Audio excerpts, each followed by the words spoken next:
Sci-Fi.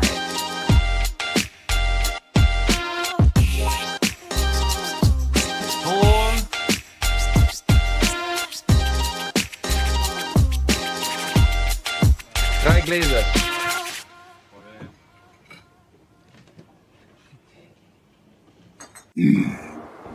Two.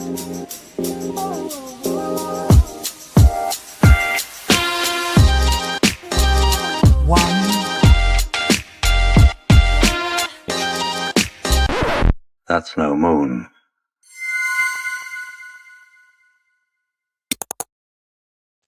What's up, everybody? We are up? live. Woo! It is episode 26 of the Hardcore Casual Podcast. He is Jay of F1 Podcast fame. Yes, I am Mason of Radio Infamy, and we are the nerdy conversation at the table behind you. And your ears, eyes, other senses do not deceive you. It's Wednesday. It's not Thursday. It's Wednesday. It is an early episode this week. I am a creature of habit. And whenever something I do every week collides with something that I do once a year or once a quarter at work or something like that, I kind of forget where they all line up. And yeah, we had to do a quick reassessment. And thankfully, Jay was able to make today work. So yes, we are here in the exact middle of the week. Well, the funny story is, and I have two funny stories, but the funny story is I'm an absolute fan of Utter Chaos. So when you said that, I'm like, yeah, man, that's fine. Is Chaos a reference to a movie I haven't seen? Am I missing something? Yes, there's a movie with Zach Galifianakis called Visioneers, and it is a low budget. There's a low budget B movie where they're at some kind of dead end job that literally has a marquee and a PA announcer that says there are 1,567 minutes left in your workday. And then when the next minute hits, it's like there are 1,560. Yeah. Sounds like Idiocracy like, almost. Yeah. And then, eventually he just snaps and he's like, this is complete chaos. See, I love Zach Galifianakis, but I was unaware of this movie. I'll have to look it up. Yeah, you have to look it up. The other funny story is in our intro video, when you get to 6, it is the Emperor issuing Order 66. And this week in the TikTok shop, I saw the funniest little gadget. Somebody has created like a little hollow transmitter. You can pull it out of your pocket, and as soon as you pull it out, it's pull out of my pocket activated. It pops up a hologram of the Emperor saying execute Order 66. And I thought, how cool would that be to be in the line at like McDonald's or something or Starbucks and then act like you got some kind of notification and pull it out and it says execute Order 66. Wait, so does it actually have something that like pops up to like represent the hologram aspect of it? So it's doing what a lot of those things do. So there's a little rod that pops up and it starts spinning, and it spins so fast that when it creates the picture image of the Emperor, it looks like a 3D hologram. Like those fans that'll say the words or whatever. Yeah. Still though, man, how cool would that be to pull that out at like Starbucks, and then as soon as you get the order, just put it back in your pocket and leaving the store. See, I've seen those at like conferences or conventions that are in my line of work where they'll give you fans. There'll be some like company that gives you a fan and you turn it on to like cool you off on the show floor, and it'll just like have that company's like name or logo in LEDs. Oh wow! As the fan spins. Yeah, gotcha. I've got one somewhere from something, but anyway, it is. And speaking of Star Wars, there's some Star Wars news today that we're going to get into. There's some Marvel news today that we're going to get into. We got quite a bit of little news stories. We've got a section that we're going to play around with today, going back to some of the stuff like whenever Jay had cooked up some ideas on different segments. So we're kind of dipping back into his bag on that kind of thing, where we kind of remembering some old games. In this case, it's going to be some older franchises with a couple of caveats and stipulations here and there that Jay is going to flagrantly disregard. And I told you that in confidence, man. But damn it. But I guess should we start with some of the quicker news points, or should we just jump right into the big one? Okay, we'll start off small. We'll build up because we do have some. And this one, the big one is rumors, but it's rumors about a very big game. So we'll get there. So let's start off with BioShock. So I don't know if you are a big fan of BioShock, the BioShock games. They seem like they would be up your alley. So, and you're right, because, well, first off, there's a lot of background Nietzsche in there. So the academic in me is like, oh, this is really cool. And some Ayn Rand action in there if you're an Atlas Shrugged fan. But I love the first game. I absolutely, and I feel like a sinner when I say this. I didn't play any of them after the first Oh, game, wow. mainly because, and it wasn't their fault. It's totally me. It wasn't them, it was you. Yeah, it was there was so many other things out when the other games came out. I just didn't get there, man. It never 2 was on my backlog. In fact, I owned the whole series Collection. Yeah, but like the remastered or whatever it's called, I have the whole thing, and I just it's like perma backlogged right now. It's totally friend zoned. Well, one thing that they did do that was, I think, pretty good as far as this goes. So for you, someone that hasn't played anything after the first one, they kind of set it up as more of an anthology than anything else, where Okay. each one, like the second one is much more direct, but you don't have to play it. You know, it's not a thing where, you know, the first one didn't leave any hanging chads as far as that is, you know, to get a resolution. But BioShock Infinite was definitely one where it's just in the vibe, yeah, of BioShock, where it's much more of an anthology. You don't have to have played any of the other ones before. It's very much its own thing, and it deals on vibes more than it does anything else, because obviously everything's different. I mean, instead of being underwater, you're literally in the sky, the exact opposite of being under the water. So Couldn't they're have more even told you anthologies. that. Didn't even know it. Yeah, so that one, the one in Infinite, the whole thing was that you are in a city that is perpetually in the sky and is hovering above the earth. So it's a very cool setup, very cool premise, but it's very much its own thing, separate from the rest of the lore. I mean, there's little things that tie it together here and there, but it's not. So when you say a city in the sky, like I'm gonna try to compare it like Elysium, like the Matt Damon movie Elysium, or like a doom and gloom style city in the sky. Somewhere in the middle there, because it used to be Interesting. a great city, much like Yeah. the underwater cities of the old ones, where it used to be this great thing, and the seams are kind of starting to show through, and the deeper you get into it, the more that things sort of fall apart. And it's very much, there are times where you'll sort of go into the bowels of this thing that kind Right. of keep the machinations that keep it in the air, but a lot of it is also on the surface, where it's cobblestone streets and houses and shops and things like that. So it's very much like a flat top craft, a series of crafts that have a city built on top of it, as well as some under the surface aspects, as far as, you know, like I said, the machinery and the engines and pilot seats and that kind of stuff. So that's where you are in BioShock. And Ken Levine left, which is another thing, is after BioShock Infinite, Ken Levine left the company, started his own thing, and he's doing his own thing over there, separate from BioShock, though everyone assumes it will be essentially a spiritual successor to the BioShock games.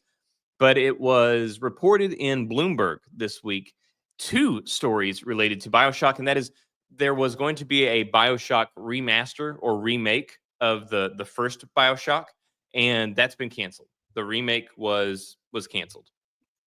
And then the other point, and there's really not much else to go on other than that, other than just that, hey, they were working on a remake of the first one, and that remake is not happening anymore, which is a bummer, because that game was great, and it would be really cool to see a really well done remake that would, you know, bringing that one to life in our current technology. But maybe that was a sticking point, is that it wasn't going to be a good remake. And the other aspect of that is the next BioShock game. So they're going to do another game of the BioShock series, and essentially that game failed its internal review from, you know, the money bags, the investors, and all that stuff. It failed its internal review, and as a result, 2K Games confirmed that the head of the studio, head of Cloud Chamber Studios, the studio working on the next BioShock game, he's been ousted, is the word used in the article. So it wasn't even like he left, didn't get to walk away with his dignity or anything like that. They just straight up fired him. And in response to the reports, a representative for BioShock, a representative for 2K Games gave the statement that, which I was telling you before, this is a statement that gives me, I don't know if there's been a statement in gaming history that has given me less confidence in this game, except for maybe your Subnautica 2 statements that have been released. But Oh man, they said, the representative said that they are, let's see, where to go. Hold on. Let me find. There we go. So, the 2K representative said, we are working hard to set BioShock up for the best possible future. Right now, we have a good game, but we are committed to delivering a great one. We are working closely with leadership at the studio to define this path. So, one, leadership is new. Old leadership is gone. New leadership is in. There's only so much that you could even have done at this point with the leadership at the studio. And then to say, we have a good game, but we are committed to delivering a great one. I was actually wondering to myself why that gives me such pause when I hear it, why that sounds so like non-reassuring. And I think it's because I would honestly rather have PR from Randy Pitchford than this statement here. Because at least whenever something goes wrong, okay, this is basically what I've come to understand as I've tried to break down my feelings on why I don't like this statement so much. Yeah. And that is, it's better to take a big swing and miss than to aim low and hit that target. So if you have a great idea, you can walk away with either a complete mess and maybe even a canceled game, or you can make something incredible. But whenever you say, we have a good game right now, but we want to have a great one, that sounds like you started with an okay idea. If you got to a good game, but you're trying to polish your way to a great one, it sounds like you didn't start off with a really great idea. It sounds like you started off with an okay idea, if that. Yeah. So that's where we are on BioShock. Is we don't get a remake, at least not yet, and the forthcoming sequel is not as forthcoming as we thought it was going to be. I'm betting this is going to be kind of a bit of a reset. So, yeah. Any comments on that? Any Well, thoughts? I mean, and I mostly agree with you on the whole. If you're going to start off with just and change the name of your company to Fair to Midland Games, you probably should have went back to the drawing board before you even got started, because there have been games where that have happened and they thought they had a good game and then they didn't, and it never made it even into development hell to get stuck there. So, you got to have a good premise, man. You got to have a good starting point. I'm thinking of games where, like, for instance, Infamous, where they thought they didn't have a good game, and then the player base surprised, and they're like, "Holy shit, dude, this is awesome!" And there's been a lot of games over the years that started up with no hype. They came out of nowhere. They launched. They dropped. I'm thinking of a game, but it was literally by LucasArts called Mercenaries, and it was an open world military game, very GTA-ish, but in like a military, like a really burned out Russia, Croatia setting, and no hype on this game whatsoever. Turned out to be a great game. So it happens. Even in recent memory, we have Helldivers 2, where they had the first game, which was by all, everything everybody says it was good, but just nobody played it, and then they okay, well, they did a complete change that everybody was unsure of. They completely changed the way that their game functioned. It was no longer going to be top down and all this, and they changed it. And from what we hear, it was very much like, I don't know how this is going to be kind of received. Are people even going to like this? Yeah. And then it becomes this monster hit. And it's one of those things where, it can happen. If you aim big, you can score big. But if you aim for okay-ish, usually those actually underperform. They don't even turn out to be. And let's not forget, This is the statement after it's been sent through the PR machine, and the best they can come up with was, "It's good. It's good." We may have something here. We might not though. Yeah, basically the PR guy that after spending days crafting the statement, he's like, I kind of like it. I kind of like it. We're gonna temper expectations just a little bit. Yeah, so not reassuring on that. And do you? So the only other one that I have that's directly games outside Well, of I have our later one- segment is the big one. So yeah, I was gonna let you. Any other game topics? Go ahead and hand it over Well, to you before we hit the big one. You talked about aiming small and hitting it. Let's talk about aiming big and missing. So super excited, and I don't want to sell this the wrong way, but I am super stoked for Battlefield 6, mainly because they're going back. They literally in the dev interview were like, people love Battlefield 3 and they love Battlefield 4, and we're giving them that again. And he's like, yeah, we're going to have cosmetics, but we don't need Nicki Minaj in our game. And you're not going to get a gun with a Kanye skin. Everything's going to be so grounded. happy to see that. Everything's going to be grounded in military realism. We're going back to a 4-class system. Every class will have a visual identifier on their uniform so that if you see a recon soldier from afar, you'll know that they're a recon soldier. I love that. I think that is phenomenal. I love the fact that they're not holding back with the game footage, that everything that they're showing is real and in real time and not crafted for an audience.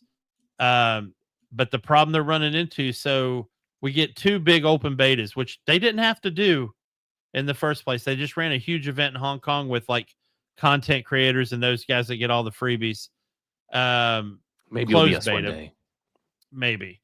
But they're running 2 open betas. One is the 9th and 10th, Saturday and Sunday, which you can start on the 7th if you're an EA Play subscriber. So tomorrow. The other one is August 14th through the 16th, and we're going to get a whole weekend. So, but here's the problem they're running into. Today, people on social media sending out screenshots of them being number 48,761 in the queue to join a game. And that's, folks, real quick, that's not hyperbole. That was an actual screenshot. So, and there's already been news stories on people being tens of thousands in the queue to get into a game. So my question is, did they not build big enough server farm? And the other piece of that is, when you made a statement like EA made of, we want 100 million players on Battlefield, you better be ready to back that shit up. I guess they were thinking like, we'll be able to spin it up as we go. We'll start with 500 people, and we'll up our subscription from there whenever it comes to servers. Yeah, well, now they're doing what you just said about BioShock. Now they're coming back going, yeah, we want 100 million new players, but not today. Can you all please form a single file line? Can we just have like 80 players today and maybe the 100 million later? So yeah, I'm not real keen on logging in tomorrow and finding out that I'm, number 14,000 in queue to play this. So, however, I would categorize this in the realm of champagne problems. If you are in their position, you would rather have this thing where like, we are inundated. Servers cannot handle the demand. Oh yeah, for this beta, as opposed to being like sending out codes everywhere you can get. Like, please, somebody play our game. So I'd go straight trash. I'd be sending out emails to Activision going, hey, we know you guys got some server room. Is there any way you can we piggyback on? Because man, we're out over here. Well, and I would wager, because what usually happens in this kind of situation is that they will end up extending the beta or adding another one. So it would not surprise me a bit if they either extend it or add another one. Yeah, man. So still super excited about the game. I know it looks like it's going to be good. They're bringing the campaign back, and the locations look great. They're bringing back a couple locations from Battlefield 3 and a couple from Battlefield 4. and we've got this cleverly designed, wait for it, Battle for Brooklyn map, which That sounds if familiar. that sounds does it? Because that's I think it's a direct dig on Tom Clancy's The Division 2. And then I watched one called Siege in the Sinai that had the pyramids in the backdrop and looked great, looked freaking phenomenal. So some of the gadgets that they're bringing out this time are amazing. I saw a drone. Somebody piled down a drone with C4 and then flew it into a building and blew the building up. They've got this weird breaching tool now that can cover multiple floors. So looking forward to the gameplay, but that's all I had on that. And I will say one thing about Battlefield that I really do like is that they're for a while, they're for a stretch. Battlefield and Call of Duty were kind of trying to beat each other at their own game. They were trying to do the same thing and just seeing who could get the upper hand. I do like that, much like the current DCU and the MCU, that they are now two very different things. Battlefield is not trying to chase after Call of Duty in its own lane or try to beat it at what it's doing. It's very much doing its own thing, sticking to the things that its players love and the players that are not being serviced or sort of catered to over here, and they're just trying to make their own space. And I think that's going to play to their favor, because I think there's a lot of people that they will play Call of Duty because it's the big dog in the space. But I think everybody is craving a little bit of variety at this point, and I think Battlefield is going to give that to them. There was a couple guys at work, and they're like, dude, we've been Call of Duty people forever. And I'm like, well, first off, Battlefield was first. Call of Duty's was the bastard stepchild for a long time. I said, but some things you got to think about when you're going into a Battlefield game that you don't on Call of Duty. These maps are huge. The maps are disgustingly gargantuan huge. If you don't catch a ride in a vehicle or learn how to spawn on a squad mate, you could potentially end up running a couple miles before you get to the battle, which runs people off. I get it, but you got to think about the people that just play Battlefield to be a tanker or just play Battlefield to be aviation. They need room to do that job. If you had a jet in Call of Duty, it would just be flying around in a tight 360 for the whole session. Inside a warehouse. Inside of a warehouse, right. I actually laugh that Call of Duty, and I'm not judging you Call of Duty guys. You guys are great. I've watched tons of your gameplay, but I do have some tactical questions, like why even put sniper rifles in Call of Duty? It makes no sense. Yeah, because you will never be far enough away from anybody to need that. No actual sniper is going to engage with a sniper rifle at 50 fucking meters, dude. Nobody's going to do that ever. So, that part of it, for me, it's all about the war being a combined arms effort. You can literally be a truck driver in Battlefield if you want to. You can go to the base, pick up a bunch of guys, take them to the front, drop them off, go back and get another group if you want. So it's I like that aspect. They kind of bring more of the strategy aspect into the fight than Call of Duty does. Whereas Call of Duty is just quick twitch. Everything's quick twitch. Yeah. There you got him, headshot. Yeah. There's not as much strategy. And I guess, it's been a long time since I haven't played any of the modern Battlefields in this kind of era, but from the way that you're making it sound, it also kind of is very much taking the sort of F1 approach to teamwork, where if somebody doesn't do their job well, it can have a devastating cascading effect onto the other members of the team. Yeah, if you're the guy carrying ammo packs or med packs and you don't actually deploy them, anytime you come to a location where your squad is at, you're just killing your team, man. You're literally not helping. So, and it's an easy thing to forget, because especially for the Call of Duty crowd, where a lot of those items are perk related instead of just default kit related. So yeah. Anyway, I'm done. My rant's over. No worries. Do you have any other gaming topics before we get to the big one? I do not, man. All right. Well, the big one that we'll get to, which is almost as big as the 15% that you can save at comfortclothing.com/hardcore, not comfort clothing, comfort.com/hardcore. It will save you 15% off. I am wearing one of their fantastically comfortable hoodies right now. They are warm. It is great. and it helps us out a lot. So you can go to comfort.com/hardcore, save 15%. They're currently having a summer sale right now where you get up to 70% off, and our sale or our coupon will stack on top of that 70% off. So feel free to take a look and help us out. But excuse me. The big gaming story is we have quite a few rumors surrounding GTA 6, and I am very interested in some of these and your thoughts, because some of these I've got three big rumors. I know that you've got some stuff to talk about with it as well. As far as the rumors go, there's one here that I feel is I don't know. We'll see. Maybe less inclined to believe. Another one that I'm very inclined to believe, and another one that is just really fascinating. So let's see here. So we'll start off with the pricing. There was a supposed price leak earlier this week, and now I can't attest to the veracity of this particular rumor. I don't have any personal relationship with the person that leaked it, so I can't go and say anything. But I will say that it lines up with exactly what you and I have been speculating for months now. And that is, according to the leaker, the standard edition is slated to release at $69.99, $70. The deluxe edition is slated for $89.99, and the premium edition is slated to be $109.99, with those last two having something that you had brought up previously. So according to the leak, and again, we don't know if this is accurate or not, but we'll just talk about it and you can take it with a grain of salt. But the deluxe edition has a tag on it that says that it comes with early access to GTA Online.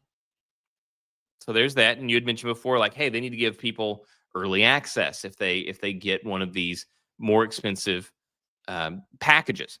And then the premium edition has phrasing that says first access to GTA Online. So there's a few things there. One, when it comes there's to a lot to unpack right there. Yeah. Actually. Yeah. So one, standard edition, $70. If that turns out to be true, that's just smart business. That's the same thing that you and I have said this entire time, is that it only makes sense to stick at 70 and reach the absolute widest base that you can, because you are not going to be hurting for money. They're going to make all the money in the world. They don't have to. They could sell it for $10 and still make a profit on this thing. Dude, even before GTA Online. Yeah, they'd make billions of dollars within a year on a $10 game. Yeah, without GTA Online. And then you add GTA Online on there, and I mean, that's where they're going to be printing money. So as far as that goes, standard edition, just like we said, $70. So we'll see if that holds true, but I hope that's the case, because again, that's the smart play. And I believe that will also, if that turns out to be the case, like we said in the last episode, in the video that we just released earlier today, is that if they hold at $70, I think that we don't have to worry about an $80 third-party release until 2027. Moving on to the deluxe and premium edition. So again, deluxe is $90, premium is $110. You would have to assume that there are other things in here as well to add to that. Yeah. Maybe it's skins or shark cards or whatever else to sort of, or maybe some bonus missions, something there. But they also include the phrasing early access to GTA Online and first access to GTA Online. But that doesn't, and this is clever, but what they're not saying is that doesn't mean that the game is launching with the online component, because the others haven't. That's just saying that you'll get early access, and then if you pay a little bit more, you'll get first access. But we're not telling you when that's going to be. So, and that's the thing. I'm very curious. So, like you said, that we don't know if GTA Online is launching with this game or not, because in the past, it has not launched with the online component. That always came later. They gave people enough time to sort of get through the main mission or whatever, and then they work on the online. My suspicion is that's because, given that it's Rockstar and how highly detailed these worlds are, they probably focus all hands on deck on building the platform and the main game, and then they sort of build out. I'm sure they have a small team focused on online, but then I think they then probably redirect resources to online, and that's why online can then pop up real quick after it releases, because then they've got God only knows how many employees and coders and stuff like that they can direct towards that. Well, that would be, listen, man, and that's a smart. It's like you mentioned it. It's a smart business model. You still have a sufficient amount of the world of the at least this country's population that doesn't have access to broadband internet. So the single player is all they're going to get. I still know people that have to drive to a friend's house to download updates and then go back to their house to play shit offline. So, you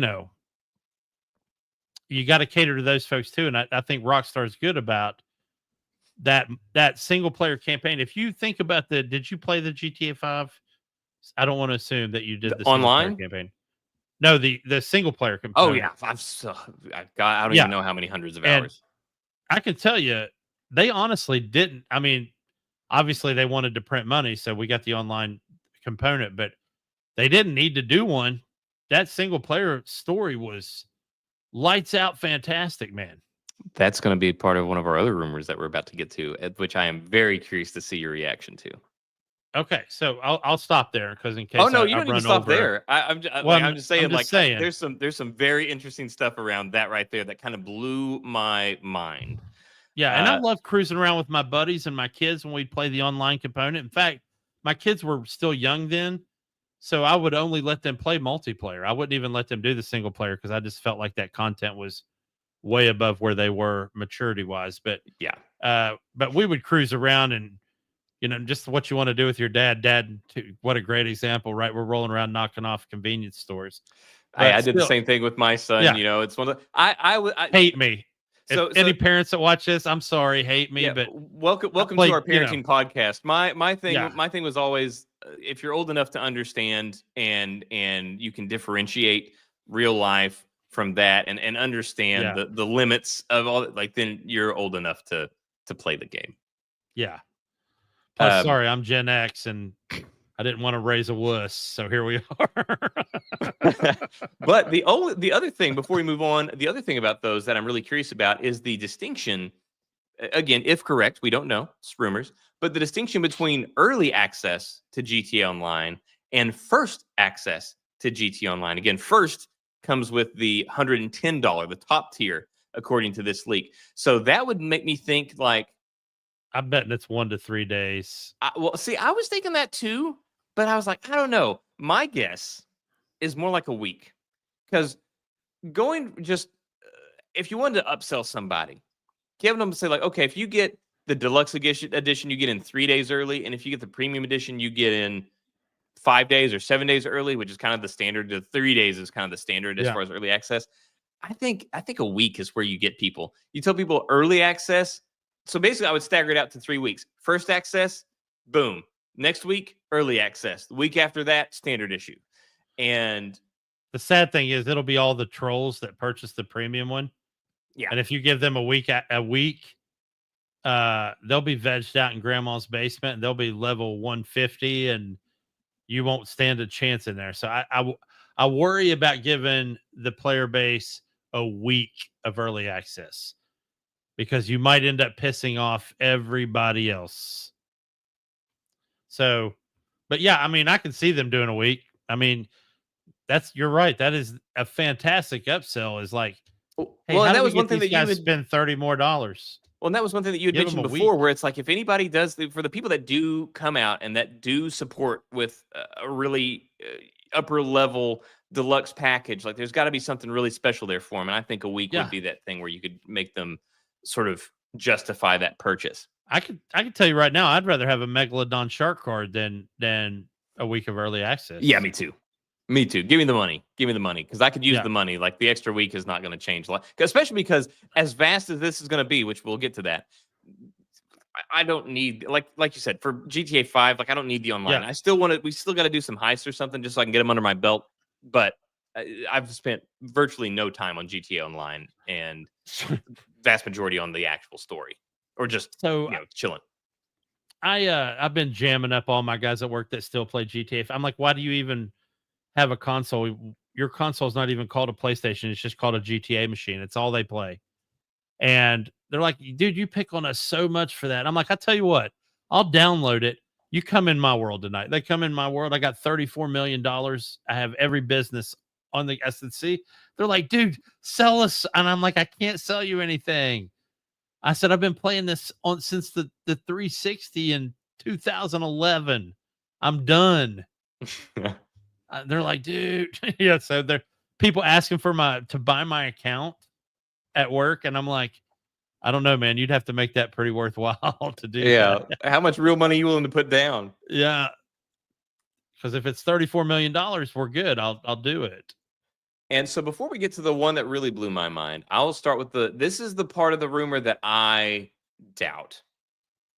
And that is, according to this leaker, and I believe it was the same leaker that referenced the pricing, there's a leak that mentions that there are discussions. Doesn't say that it's been decided or anything like that, but says that there are discussions currently going on at Rockstar debating whether or not to delay the game even further to around September of next year. And I find that hard to believe. Okay, so I absolutely believe that. In fact, I've maintained this in the real world outside of this podcast as, guys, this is not coming out when they say it's coming out. See, the reason that I was like, I you find need it to prepare so yourself for that. the reason I find it so difficult to believe is that it's We Rockstar. really want it. It's GTA. No, it's just because the Yeah. amount of work that they have put in it. Obviously, the decision to delay it was huge. That was a big deal. It's supposed to come out holiday season this year. Yeah. And to delay that is a big monster decision. Yeah. And for them to say, we're going to delay it and it's going to be moved to May, to delay something that obviously 2K was relying on that for the holiday season, to make the decision to allow them to delay and announce a new date. It just seems so crazy to me that they would announce a date that they were not 100% sure that they could hit. What I could see is it releasing in May and the online component being delayed until September. I could see that. Okay. And I agree with that. I also, can see them doing what I call salivating marketing, where they're like, okay, we'll announce the date and then we'll be like, hey, we want to brush up on a couple things because we want to give you the best experience. You're muted, I think. I lost your sound completely. No, I was muted. That's my fault. That's my fault. I did it now. I was just saying, we have a good game. We want a great game. Right. Exactly. And, say we're fine. We send it back to a few of our beta testers and we've just told them to try to break it. And we just want to iron this out and get this fine tuned. And it's going to be ready in 2029 for your viewing and gaming pleasure. So pull the Dread Pirate Roberts on them there. It's not Starfield. Why am I not able to? Star Citizen. Yeah. Pull a Star Citizen on them. The sad thing, and man, I could do a whole episode by myself on Star Citizen, but how it's everybody always, and I'm not going to talk about it, but except to say this: the people that hate it are hating it because they either have a potato PC or they've had their ship stolen from them and salvaged for parts, and they got left naked on a planet somewhere. So I'm trying to make sure that I do not mispronounce this chatter's name here, but we have Salama Smalls or Slama Smalls. But that's a guy. He's taking a new job, but I used to work with him. So, yeah. Okay. Well, then I'm not nearly as worried if I offend him or not. You can also call him Doug because that's his real name. But thanks, Doug, for being on. Here we are on our doxing stream. Yeah. So now on to the big one, the one that I think is the most interesting. Obviously, the price is a big deal if true. However, it's the same thing that you and I have been speculating for literally months. And the delay, it's going to be true or it's not going to be. We'll see however it is, but it is what it is. But this one, I think, is the one that is the real sort of mind-blowing one because at first it actually doesn't seem so mind-blowing. And that is that the leaker said that the main story of GTA 6 will be around 75 hours. Oh, that would be wonderful.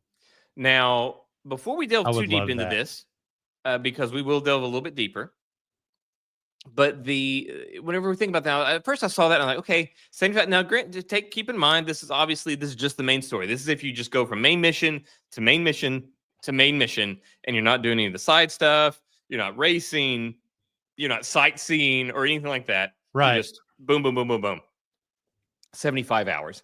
And I was like, well, there's JRPGs and RPGs that I've played that are 150 hours to complete. So on the face of it, this did not seem, I was like, good. I'm glad it's a long story, but it didn't seem all that crazy to me or all that impressive to me. But I'll get to what won me over. So I'll let you make your point. Then I'll get to why that won me over as far as how impressive that truly is. I would like to see a breakdown. I don't know if you would call it demographics or what you would call it, what science it would fall under, of what a breakdown of the other games that people that play GTA 6 play the most. Because GTA 5.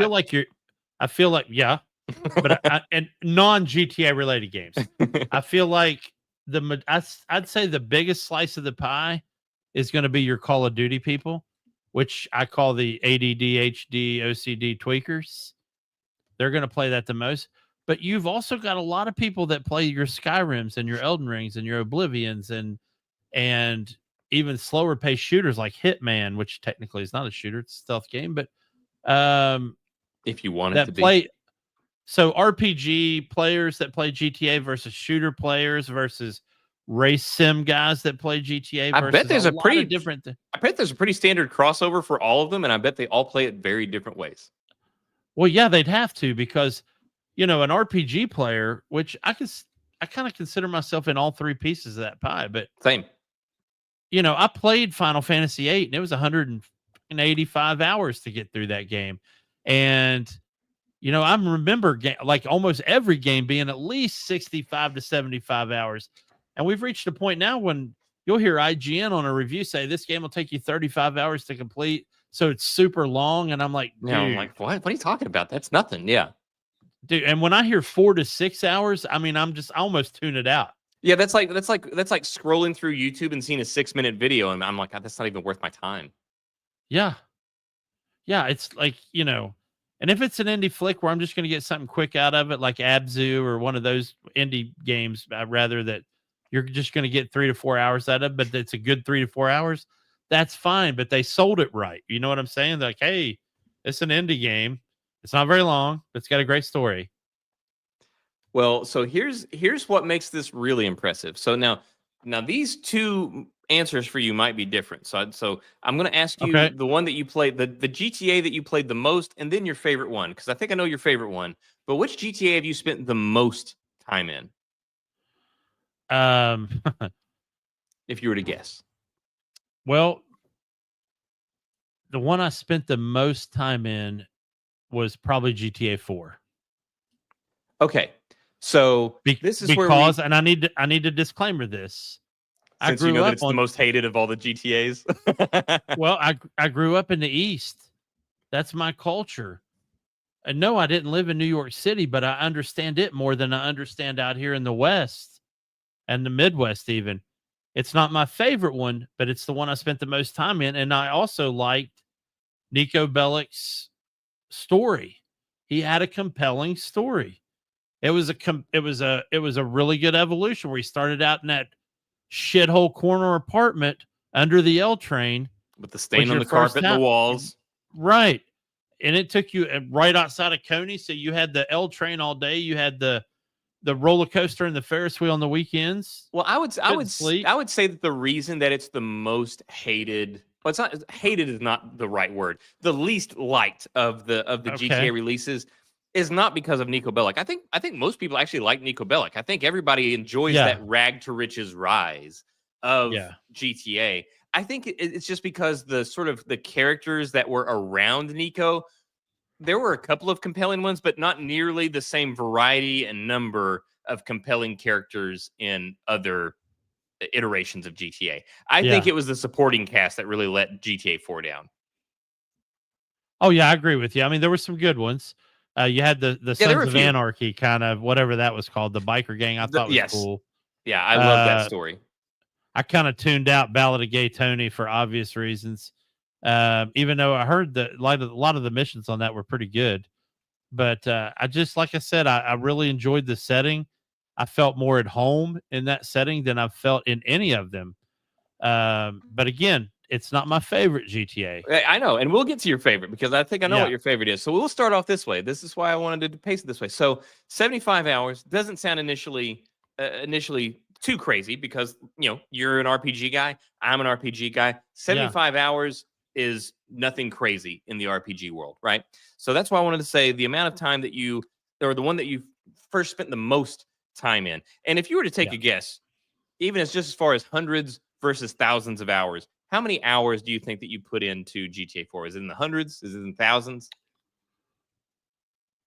Mason, I'm gonna tell you right now, it's an embarrassing number. It would Well- be an embarrassing number. It was Well, a lot. hello, Whitney. So, I would say an easy, almost Mass Effect level, 600 hours maybe, and that's probably lowballing it, because oddly enough, too, if you look at the time frame that game came out, there wasn't a lot of bangers. Yeah. Not a whole lot of single player bangers, at least. So this is where this number starts to look really impressive. So the main story runtime for GTA 4, do you want to take a guess? No. 27 Oh hours. yeah, 27. That's the 27 story hours. runtime. Yes. Okay. So you take the main story runtime of GTA 4 versus the amount of time that you spent, and now all of a sudden that 75 hours starts to take a little bit more shape of just how massive that must be. Yeah. And now, to put it into even more perspective, because I think I know your answer to this one, what is your favorite GTA game? GTA Vice City. 17 hours.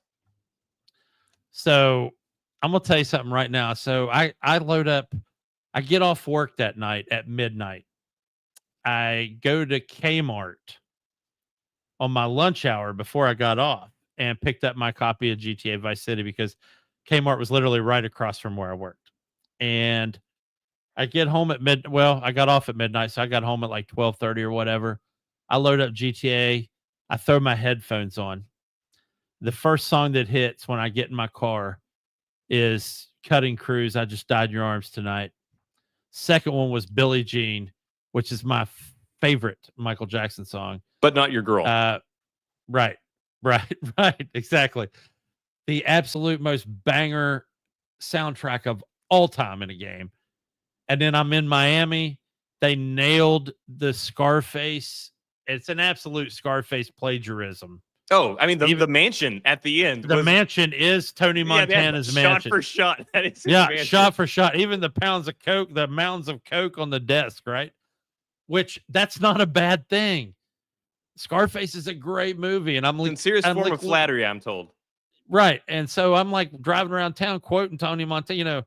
What do you want, Chico? I want the world, man. I want it all, kind of thing. And it was the voice cast. You had Michael Madsen and Robert Loggia and all those phenomenal voice cast. Ray Liotta. Ray Liotta. You had The Jenna late great. Jameson. You had Lawrence Taylor, the linebacker from the Giants. It was a great game. So let's go through here. So GTA 1 through 5, we have Grand Theft Auto. And keep in mind, GTA 1, GTA 2, these were the top-down iterations before they So went was to the full GTA 3D. London. GTA London 69 was also top down. So Grand Theft Auto, the original, was 14 hours. GTA 2 was 12.5 hours. Then we get into the 3D era. GTA 3 was 14 hours. GTA Vice City again, 17 hours. GTA San Andreas, 30.5 hours. GTA 4, 27 hours. And then GTA 5 is the longest to this point GTA game at 32 hours. So you take that into perspective and you look at the amount of time that we all spent in those games, and you say, oh, Vice City was just 17 hours for the main game. GTA 5 was 32 hours for the main game. And we're talking thousands of hours that some of us have spent on this.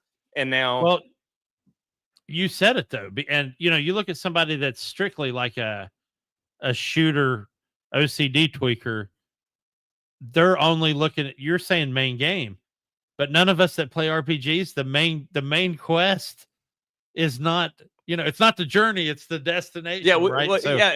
For like us RPG players, what we tend to do is try to dodge the main campaign at all costs. We're like, oh, that's like, you tell us which icon means that's a story mission. Oh, well, let me do all the other icons until those icons run out, and then I'll do the story thing. For all you non-RPG players that end up watching this, I will say this, and if they tell you any different, they're lying. We will do the main quest until we're no longer getting pop-ups for tutorial stuff. And then as soon as we get the last one and we've been turned loose, then we're not doing the main story for hundreds of hours, probably, if we can get away with it. A lot of times a game will be like, hey, you have to do this before you can cross this bridge and enter this new land. But as soon as we get across that bridge, we're going back to side questing. And you're muted. I cannot hear you. I'm sorry. See, now It's I'm all right. doing it. I spent all this time, 26 episodes that I've done and not talked on mute. It's usually me telling you that you're muted, and now I'm doing it. So I was just saying that, we'll also have like the map in the corner, and it'll have the sort of the fog of war thing where it's like the black shadow that only opens up as you explore, and then it's like you'll have the icon that says, hey, you need to go this way across the bridge, and then we'll see that there's a path this way. We're like, well, that's where I'm going, and you just clean all the areas of the map up. That's our approach. But so that is what we're looking at when it comes to GTA. So that's the big one. That's the biggest thing whenever it comes to the GTA 6 rumors, is just the sheer size of the game. So we already knew that it was obviously going to be massive. It's going back to Vice City, so it's going to be Vice City in current time, not the 80s or anything like that, but it's going to be current day Vice City. And there had been speculation that it's going to encompass other areas, perhaps accessible by plane. We've already seen some scenes where there's like a confrontation going on an airliner, and so there could be a situation where we're flying to San Andreas or something like that. Who knows? But it looked like some footage was in the Keys, which for people that have never either lived or been to Miami, and have done both, the Keys is still a good piece off. I mean, so that'll be a decent flight. Well, that was we did a breakdown of the released maps where you and I looked at them, and you, being a former Florida resident, kind of told your knowledge about the pieces that they are blatantly trying to take, because that is one thing. Even though they do this thing where GTA, it fictionalizes it, where it's not Miami, it's Vice City, or it's not New York, it's whatever they called it, wherever Nico Bella was. But they do one for ones. I mean, they make exact replicas of these places. They as intensely as any Assassin's Creed game will try to do with their locations. That's what they do with theirs. So anyways, 75 hours for a main game. So you extrapolate that across what we have done with other releases. We're talking about a game that you could spend years playing and never actually see the end of the main story, which might sound scary, or like that might lose some people's interest. That sounds phenomenal to me, actually. Like to actually sort of live in the place and get to spend a lot of time with it. I don't know. That sounds interesting to me. I'm excited about that aspect of it. So I hope that rumor is true. Like, we've already heard rumors that it's going to be the biggest map they've ever done. And given the map breakdown that we had done previously, it looks like it very well could be at least the entirety of the Florida peninsula. Is this a legit? This is a legit Florida map. This is the Okay. hurricane tracking map. But if you look on the bottom right where you see Miami-Dade, that whole part that's Miami. And then you've got North Miami just north of where it says Broward. That's Broward County. But you look all the way down south, man, going all the way down to the Keys. And it looked like quite a bit of footage that I saw in the trailer was in the Keys. Well, and then, we had the thing where we actually had, sort of like pictures of the different areas and things like that, where there was like the swampland, and then there was like the coastal town, and then we had some, actually had Vice City proper and some other areas and stuff like that. But yeah, it's going to be big. No matter what, even if it's not 75 hours, it's obviously going to be huge. I'm looking forward to it, but there we go. That is the big gaming news as far as I have. So if you don't have anything else, I guess we can roll into our media coverage. Yeah, let's do that. All right. Well, let's take a look at the chat here. So first of all, so is it Slama or Eslama? What I think it's just Salama Smalls. Okay, Slama Smalls. So Scarface was a good game. If y'all ever played it, I have not played it, but I have heard it was good. And yeah, again, Whitney says hi. So Whitney is actually the very good reason that I was unable to do the show tomorrow night. So glad to see her here too. Where are we at? Okay, let's look at media. So I guess we'll start off with the MCU. So we have the Fantastic Four. We'll start off here. Yeah. Fantastic Four had a somewhat promising start, and it has collapsed at the box office, unfortunately. So they had a second week drop of 66%. And Jeez, dude. Friday to Friday, so that 66% is taking the weekend in totality. Yeah. But if you look at just one Friday, the opening Friday to the next Friday of the second week, it was an 80% drop for Fantastic Four. And I fear that the wrong lessons will be learned here by Marvel, as they tend to always take the wrong lesson. And I don't know. So I wanted to first open this up. This is going to be wild speculation. Well, you think they'll just move it to Disney quicker? As far as, like Disney Plus? Yeah. I don't know. I think what they're going to take here is they've made this effort where we had Daredevil, and we'd all been wanting it to go back to the Netflix era of Daredevil, and they fired the showrunner, they fired all the writers, they started from scratch, almost from scratch. They left a couple of episodes and some stuff they already shot in there, which is how we got the atrocious bank episode, but which I know that you liked. But Daredevil, they brought it back to the Netflix thing, and then not a lot of people watched it, but it was very good. And I don't think they watched it because they thought it was bad. I think they didn't watch it because of all the shit we had before that. Well, exactly. That's exactly my point. So we had Daredevil, and it was good. We had Thunderbolts, and Thunderbolts was good. And now we had Fantastic Four, and Fantastic Four was also good. Okay. And I hate the Fantastic Four, and I thought it was good. So I think the lesson that I think they're going to do the thing where they are going to expect immediate results. Strong word. Sorry, I keep getting myself muted.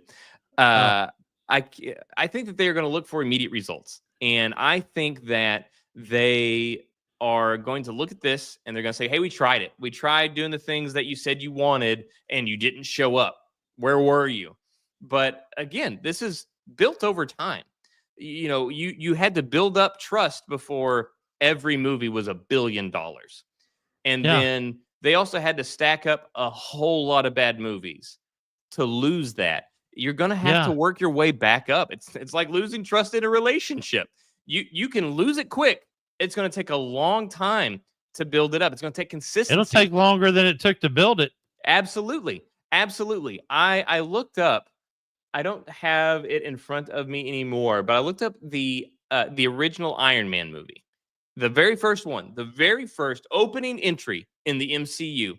And it was, I believe it was something around an entire box office run, domestic and international, for the entire length that it was in theaters of about $585 million, Yeah. which currently that would be a flop for Marvel now, just because of their exorbitant budgets. Yeah. But we started off there. And then from there, we built a franchise that was banger after banger after banger. And it was billion after billion after billion. And Yeah. so all these, you'll see all these reports about how the $1 billion, superhero movie is a thing of the past. It's not. It's not. I think everybody's going to take the easy way out, because the easy way out is to say it's superhero fatigue and it's nobody's fault. Oh, it's the audience's fault. They just got tired of it. It's not that we're making shitty movies. It's that we've just tapped out the market, and you haven't. And I think the other thing, like we've talked about before, is that they don't have to be superhero movies. Whenever Whitney and I watched the whole Captain America movies, she hadn't watched the Captain America movies, so we spent several weekends watching the Captain America movies back to back to back, because I think those are like the peak of the MCU. Whenever you had Captain America, you had Captain America Winter Soldier. Well, because those weren't superhero movies. It was a war movie that had a superhero in it. It was an espionage spy movie that had a superhero in it. They weren't superhero movies. They were movies of another genre that had superheroes in them. Well, one thing I loved about, and I don't want to derail you at all, but Winter Soldier is one of my favorite movies. Oh, it's the best. It is my MCU. absolute favorite in the entire MCU. And let's not forget that 2 of the 3 people in that trio did not have superpowers. Yeah. So, yeah. Well, So obviously, I'm talking about Black Widow and Sam, but yeah, and even Captain America was brought down to normal because Winter Soldier matched him punch for punch and pound for pound. So you're right, man. You're exactly right. And the other thing that I think here, so then we have Fantastic Four, and Fantastic Four has a bit of a spike, and it's just hard to please people these days. It's not actually. I think pleasing people is going to do stuff that they just don't want to do anymore. And I think it's very easy to please the audience, because the audience that saw Fantastic Four was overall pleased. I mean, I had my issues, and like I said, my biggest gripes with Fantastic Four was that the things that I liked, I didn't get enough of. You could feel them trimming things off of the movie as you watched it. Yeah. You could feel what was missing, that they probably did shoot. They probably did have these things that we wanted probably exist. They probably just got cut out of the movie to keep the runtime within 2 hours. I would be down to watch a 3-hour, 4-hour director's cut if it existed, because I was so interested in it. And so we had a very promising start there, and we were building off of Daredevil, then Thunderbolts, and Thunderbolts didn't do great, but it was a great movie. And then we have Fantastic Four, and Fantastic Four was good, but I don't feel that it was great. And I think it could have been great. I think they chopped it off to the point that it wasn't great, but it was good. And then we had this big drop off, though. And I think that's the other piece of it. And even I was disappointed in this. And that is one of the great aspects about the MCU as it used to be at the height of its powers, so to speak, was the interconnectivity of it, and the fact that we were building towards something big. And you have this feeling every movie, every movie, that you are moving towards something big, and you can feel it. It's a piece of the puzzle. And then you sit through the credits and you see the end credit scene, and then they give you a tease, and then you kind of know what's coming from the other side. And no spoilers. I'll try to avoid spoilers here for everybody. But you have Fantastic Four, which was fine. And then you have the interconnectivity, which kind of exists, but you can't feel it when you're watching the movie because the movie is intentionally removed from the rest of the universe. And then if you stick around to watch the after credits scene, it's disappointing. And it's not nearly the smoking gun that you were hoping for, or that the was smoking of a gun that was in Thunderbolts. right. It just doesn't exist. So I think what happened is a lot of people went and saw it. It got positive word of mouth. I mean, we've seen the reviews. The popcorn meter on Rotten Tomatoes is great. Everything's looking good from not only critics but also crowds.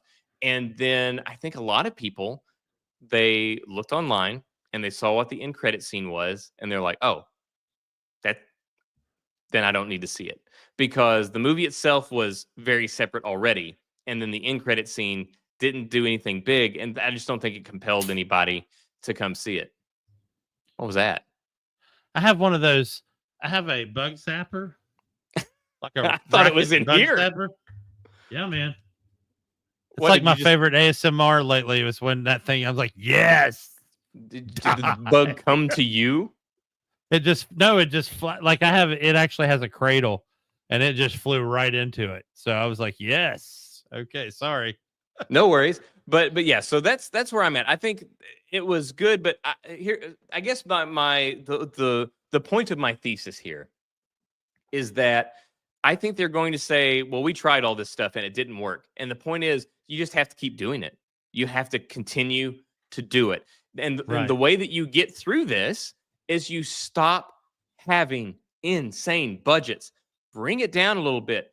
Every villain doesn't have to be Galactus. In fact, I have begged for this to stop. Stop having universal threats. Like, save that for the end all be all thing at the end of a phase. Stop doing the universal threat thing.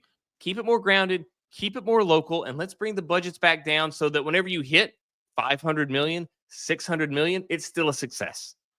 I'm telling you what, I'm sick of, and I don't think I'm the only one that's sick of this, but I'm sick of the gratuitous property destruction, dude.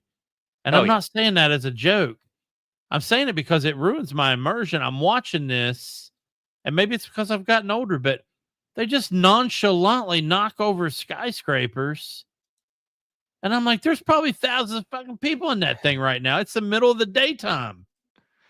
And it's not addressed. Nobody ever says, hey, it's always, hey, thanks for saving the world, Superman.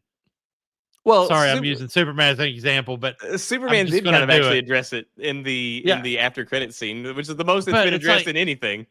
Thanks for saving the world, Superman. Also, next time, if there's any way you could fly around that one building instead of through it because you killed 17,000 people when it fell over.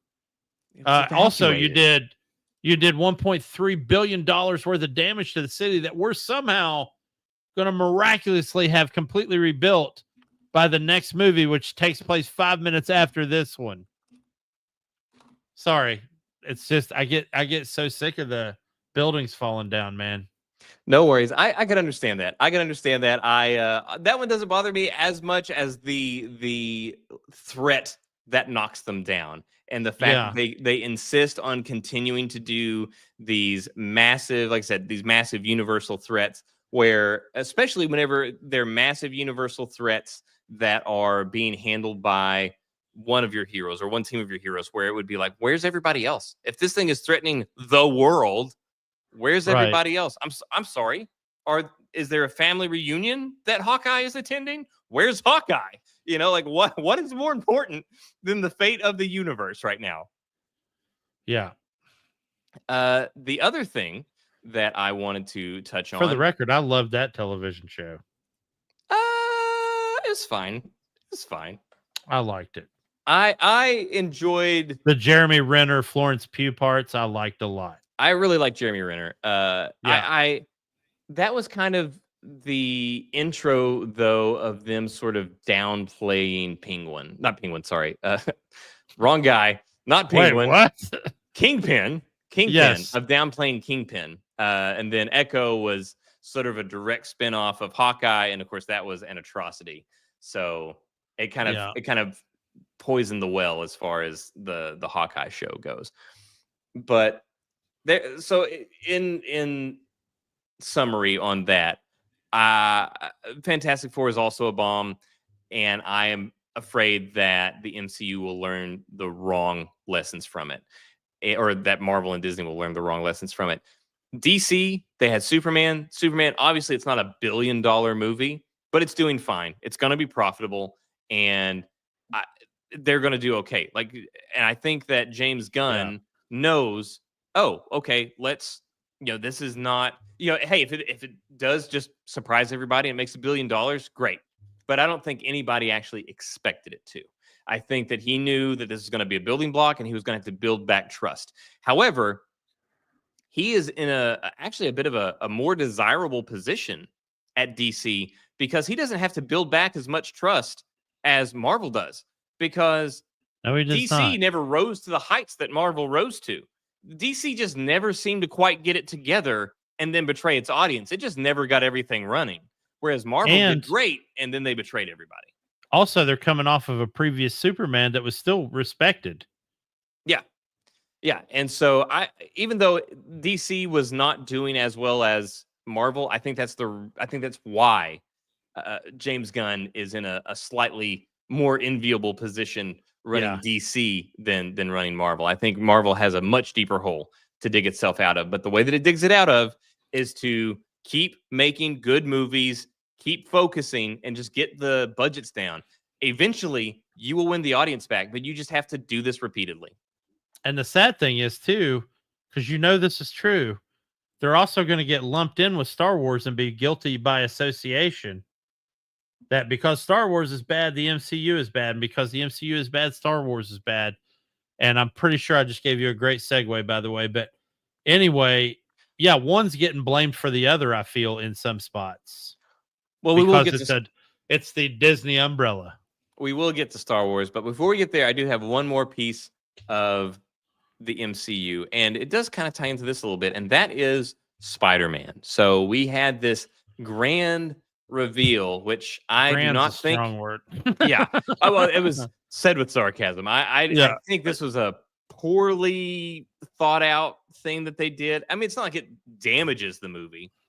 Right. I just don't think that it was as big a deal as they thought it was, where they had this teaser that they posted on Twitter and YouTube, only a few seconds long, like 10, 14 seconds, something like that. Yeah.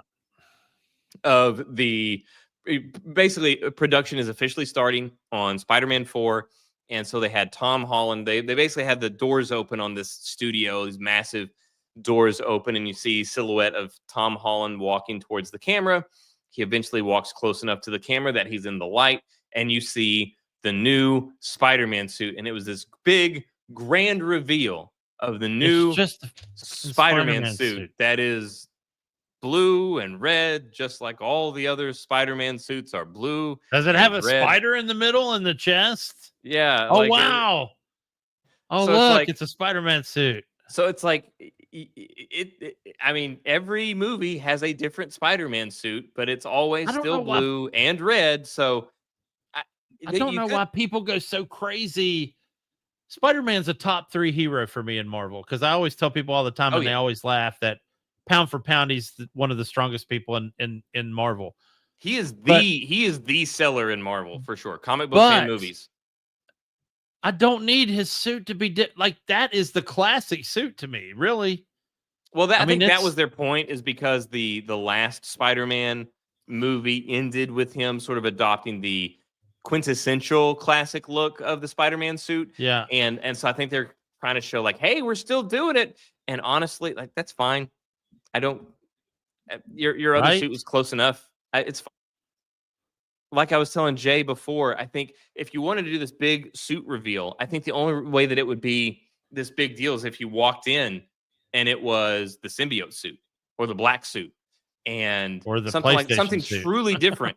But I do think that it is funny, though, that Spider-Man is one of the only heroes that does not have, it's like him and Batman. They don't have consistent symbols, but you always know who it is when you see it. Right. Like if you look at the comic books, the movies for both Batman and Spider-Man, there's no consistent logo for either of them. It is always a bat for Batman, but it's different iterations of that bat. Yeah. And it's always a spider for Spider-Man, but it's always a different iteration of the spider. And this one is far different than the version that he's had on other suits, but it's still like He always had like Spider-Man. he always Looked had like a like tick. the little bugs, little tick spider. Yeah. And now he's got the traditional long leg spider. And you're right with Batman. Batman has like the double crescent symbol, but then he has that like that rough stone hewn looking one that I like. Well, then they have like Absolute Batman, which is now essentially like a square that just has these little different spikes on it that represent the ears and the points of the wings and stuff like that. Wow. Okay. But anyway, so there we go. That is the look at the new Spider-Man suit. And there is footage out there right now as they are, again, currently in production on Spider-Man where, swinging. yes, this should not be news. This should not be news. But the fact that it is news is ridiculous. But it just shows, and hopefully this is part of them keeping their costs down. Do the same thing, but keep your costs down, and it'll actually look better. And that is, there was a stunt that Tom Holland was performing where he was swinging, and it was done with practical effects. It was basically a truck with this huge, contraption on it that he's hanging from, and they're filming him swinging through the city streets as this truck is driving. So he is actually swinging, against this backdrop of an actual building in actual New York. And this is cheaper than what they've been doing. Yeah. And it's just going to look better because he's actually swinging. I don't know why they departed from this. And obviously they're going to be splitting the cost with Sony since they have, it's the licensing nightmare that is Spider-Man. But Yeah. this is what they need to do going forward to get this momentum back is, do great movies, lower the budget. But just because you lower the budget doesn't mean that it has to look any less impressive. You can still do plenty of great things while keeping it grounded, especially once we introduce the X-Men.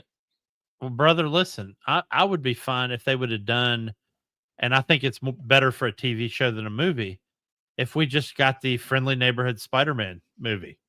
Be great. Where it took place in Queens, the whole thing, maybe introduce like a big bad at the end of it that's been running the whole movie the whole time, Shocker, whoever, Rhino, one of the Sinister Six, have them fight at the seaport at the end of the movie so we don't get a lot of gratuitous property destruction. I'm okay with a bunch of container trucks and trailers getting destroyed, but man, come on. Well, I guess we'll go ahead and delve in a little bit into some of the rumor territory on Spider-Man, because there are rumors. Again, I can't confirm any of them, but there are rumors that the plot line of the current Spider-Man movie being developed is Kraven's Last Hunt, which are they going to bring back Aaron Taylor? Whatever. I don't know, because dude, that movie was surprisingly good. It was surprisingly good. It was supposed to be bad. Everybody said it was bad. It was going to be bad. It was surprisingly good. Sorry, go ahead. No. I wasn't saying you should actually. I was just going to say the one thing I will say. I did like it. However, my one caveat to that is Rhino. Oh God, yeah. If you're gonna do what they did, just don't use Rhino. Use somebody else. Make a different villain. I did not like what they did with the Rhino character, where it was Rhino doesn't translate off of the drawn page. He's not a movie villain. Well, and certainly not like that. Not trying to change his entire background. But anyways, I don't know. That's just the rumor right now, is that it's going back to, or that they're going to do Kraven's Last Hunt. And the separation between the Sony properties, where they have the licenses, and the MCU has been pretty muddy. I mean, we know that in No Way Home, we obviously brought back both Tobey Maguire and Andrew Garfield, and we had Tom Hardy's Venom appear in that movie as well.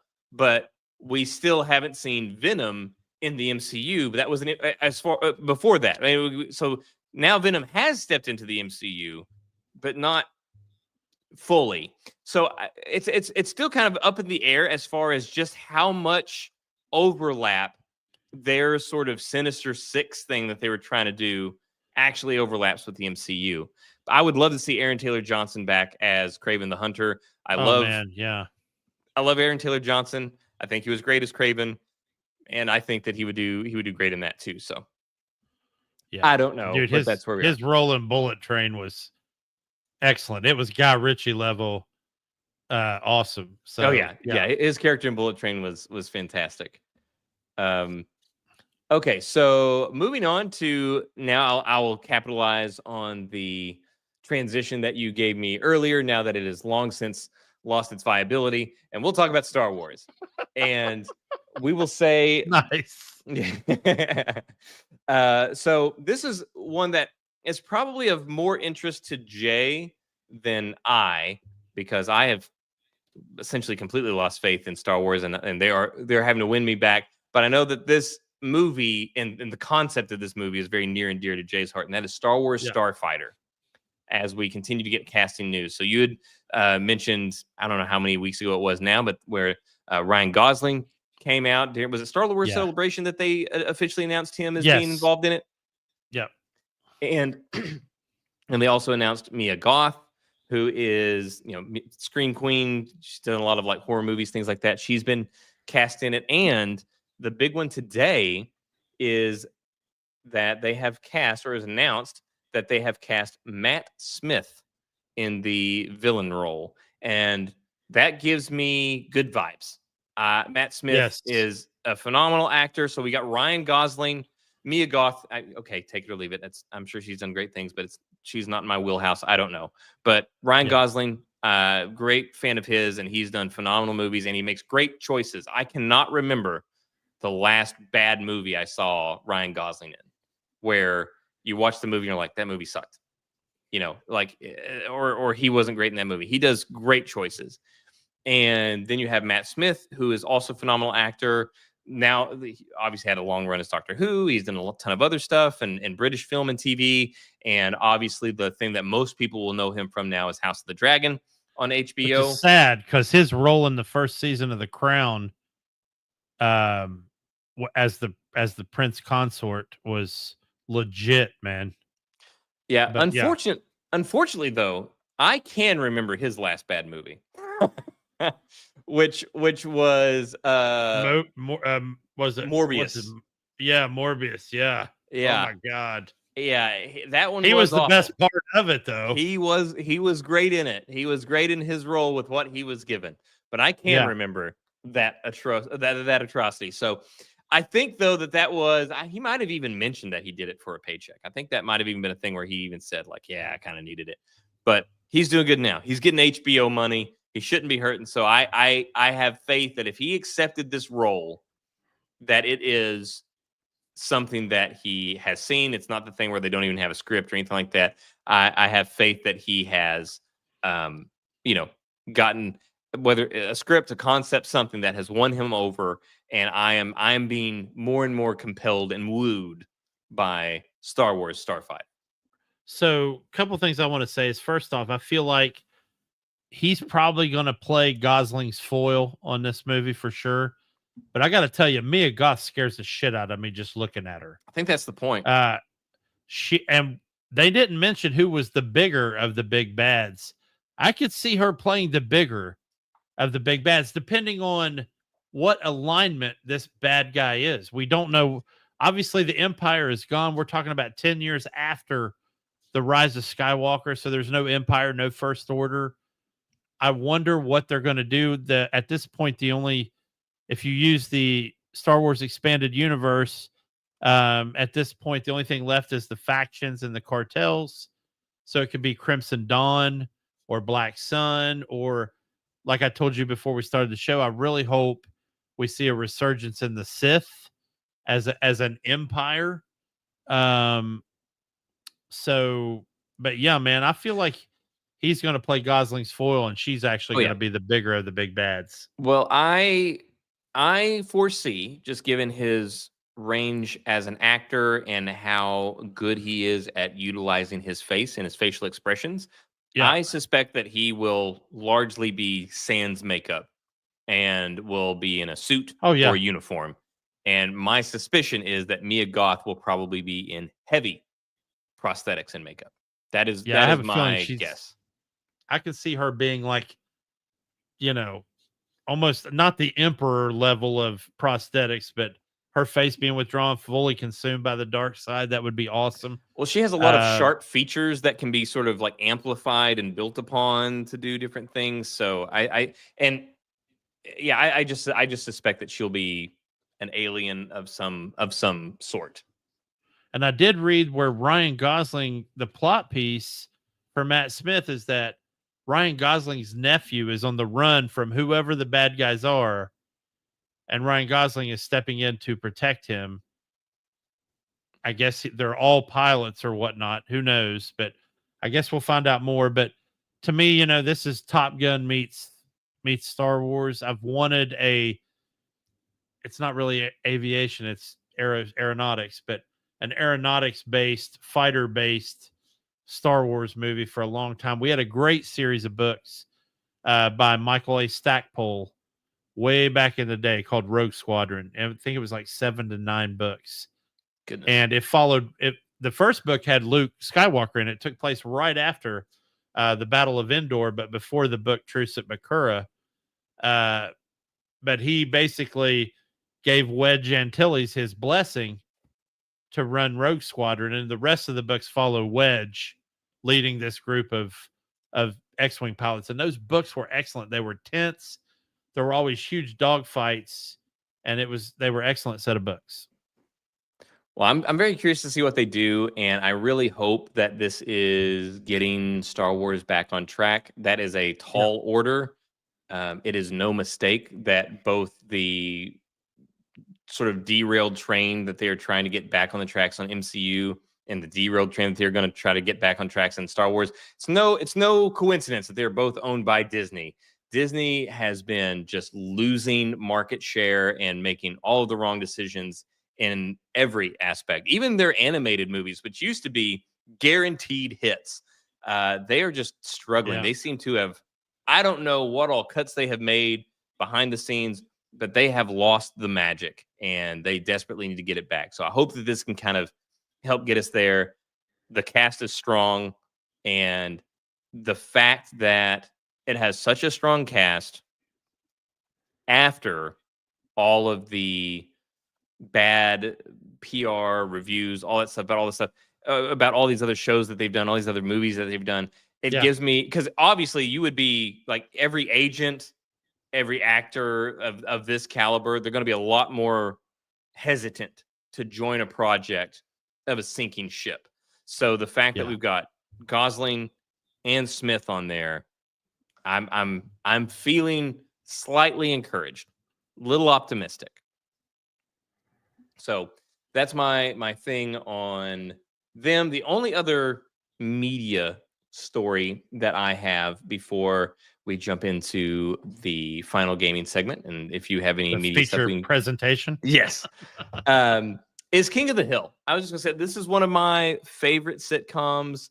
It is, of course, the animated sitcom that ran for 13 seasons on Fox and then got canceled. But I absolutely adore this show, and being born in Texas, raised in Oklahoma, now living in Texas again, being in Texoma my entire life, there's just so much of the humor, the people, like you will see people that, I don't know. I've always loved this show. So Hulu has revived King of the Hill, and they didn't just revive it. They actually moved it forward in time. So it's Bobby. Yeah, it's now present time. So Bobby's now 21 years old, and he owns a sushi restaurant. He's a sushi chef. And but you have everybody that you used to know. See, it sounds crazy, but trust me, if you watch it, you'll love it. It's fantastic. But you have Hank and Peggy, you've got Boom Howard, you've got Bill, you've got Dale Gribble, you've got John Redcorn, everybody, you got Connie, you got everybody in there. So I have no clue who these people are. I just want everybody to be aware. So that's all I have. I just want to say that I've watched about 8 episodes now. I've had that going the last couple of days, and it's great. I love it. It is very much what it used to be. It doesn't feel any different. Obviously, it's in a different time frame, but it doesn't feel any different. It doesn't feel like it got changed. It feels like a natural extension. It doesn't feel like they lost anybody as far as the creative voices that contributed to it, and obviously the primary one of which being Mike Judge, who's back and is also the creator of it. So yeah, it's phenomenal. Hold on, sorry, my glasses are talking to me. Let me take that off so it doesn't get caught wow, in the I mic. didn't know your glasses talk to you, So that doesn't get caught in the mic. or that they read secret text messages from me. I'm so embarrassed right now. Well, I'm muted. I'm muted. Oh, okay. So we're good. But anyway, there you go. So that's my last piece of media before we get into, as Jay called it, the feature presentation. Do you have anything else that you'd like to add media-wise, Jay? I do not. I'm happy for you that a show that you loved is coming back. It's not one that I watched. I'm familiar with some of the references, but that was it. So it's pretty cool anytime we get to see a show. Like, I love the show Psych. It was one of my favorite shows of all time. Definitely in my top 3 list of top shows of all time. And they're talking about bringing it back for a 10th season with the original cast. Didn't they do a couple of movies, or at least one? They did 2 movies and a musical, and both were great. Did not know about the musical. Yeah. I know that there was actually recently a picture that circulated of the entire cast together again. I guess maybe it was some sort of like Comic-Con like convention or something of the sort. Yeah, they had it was actually the Psychos Con. That's what they call the fans of the show, Psychos.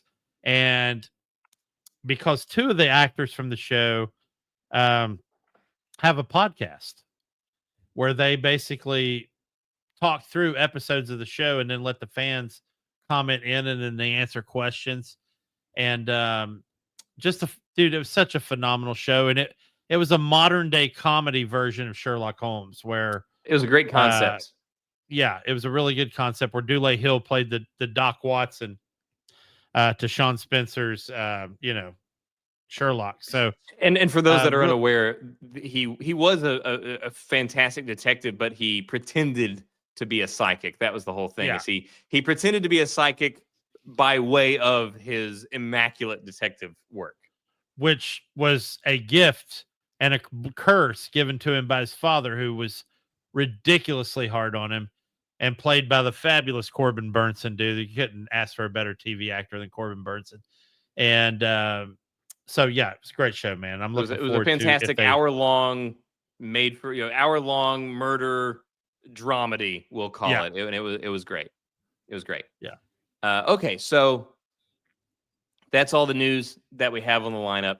So now we will go into as you call it, the main event here, and that was that Jay had sort of drafted this long list of different segments and things like that, and we've done a lot of them. We've done the casualty list, and we want to come back to the casualty list, but we have ideas to make it bigger and better, and we want to try some new things because a lot of people really responded really, really positively to those videos. So we want to try to go even bigger and better on that. But kind of going back to this bag that Jay has had of these different segments, something happened and it just jogged my memory.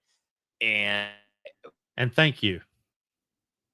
Yes, we're basically doing forgotten franchises that we want to see another iteration of. We want to see another installment of. We want another game from.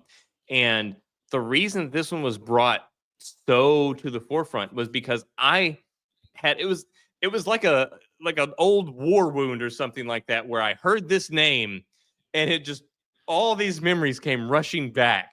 And that name was Road Rash. And somebody had mentioned that it was Adam Cole on one of his gaming streams. He had mentioned that he had beaten Road Rash, and he was very proud of that. And I was like, oh my gosh, I remember Road Rash, and I loved it so much. And my first taste of Road Rash was way back in the day, whenever it was like on a computer via CD drives, and it was my brother-in-law had it, and I would play that. and they've done a few iterations since then, but they have not done anything in a long time. And basically, what it was a motorcycle racing game where you would pick you'd have a character, you'd have a motorcycle, you could pick different characters, and the character that you picked would sort of determine the motorcycle. So you could get like a biker guy and you'd have more of a Harley motorcycle, or you get one of these guys that had like the sportier multicolored leather jackets, and they would be the guys that would ride like the really sort of like souped up Crotch Japanese rockets. super bikes, the crotch rockets, and different things like that. And you would race against these other characters, but the thing that differentiated it was violence, as tends to be, and that would be that you'd be on a race. Yeah, if you'd be on the roads, the open roads, you'd be racing on roads, and then you could attack the people that were around you.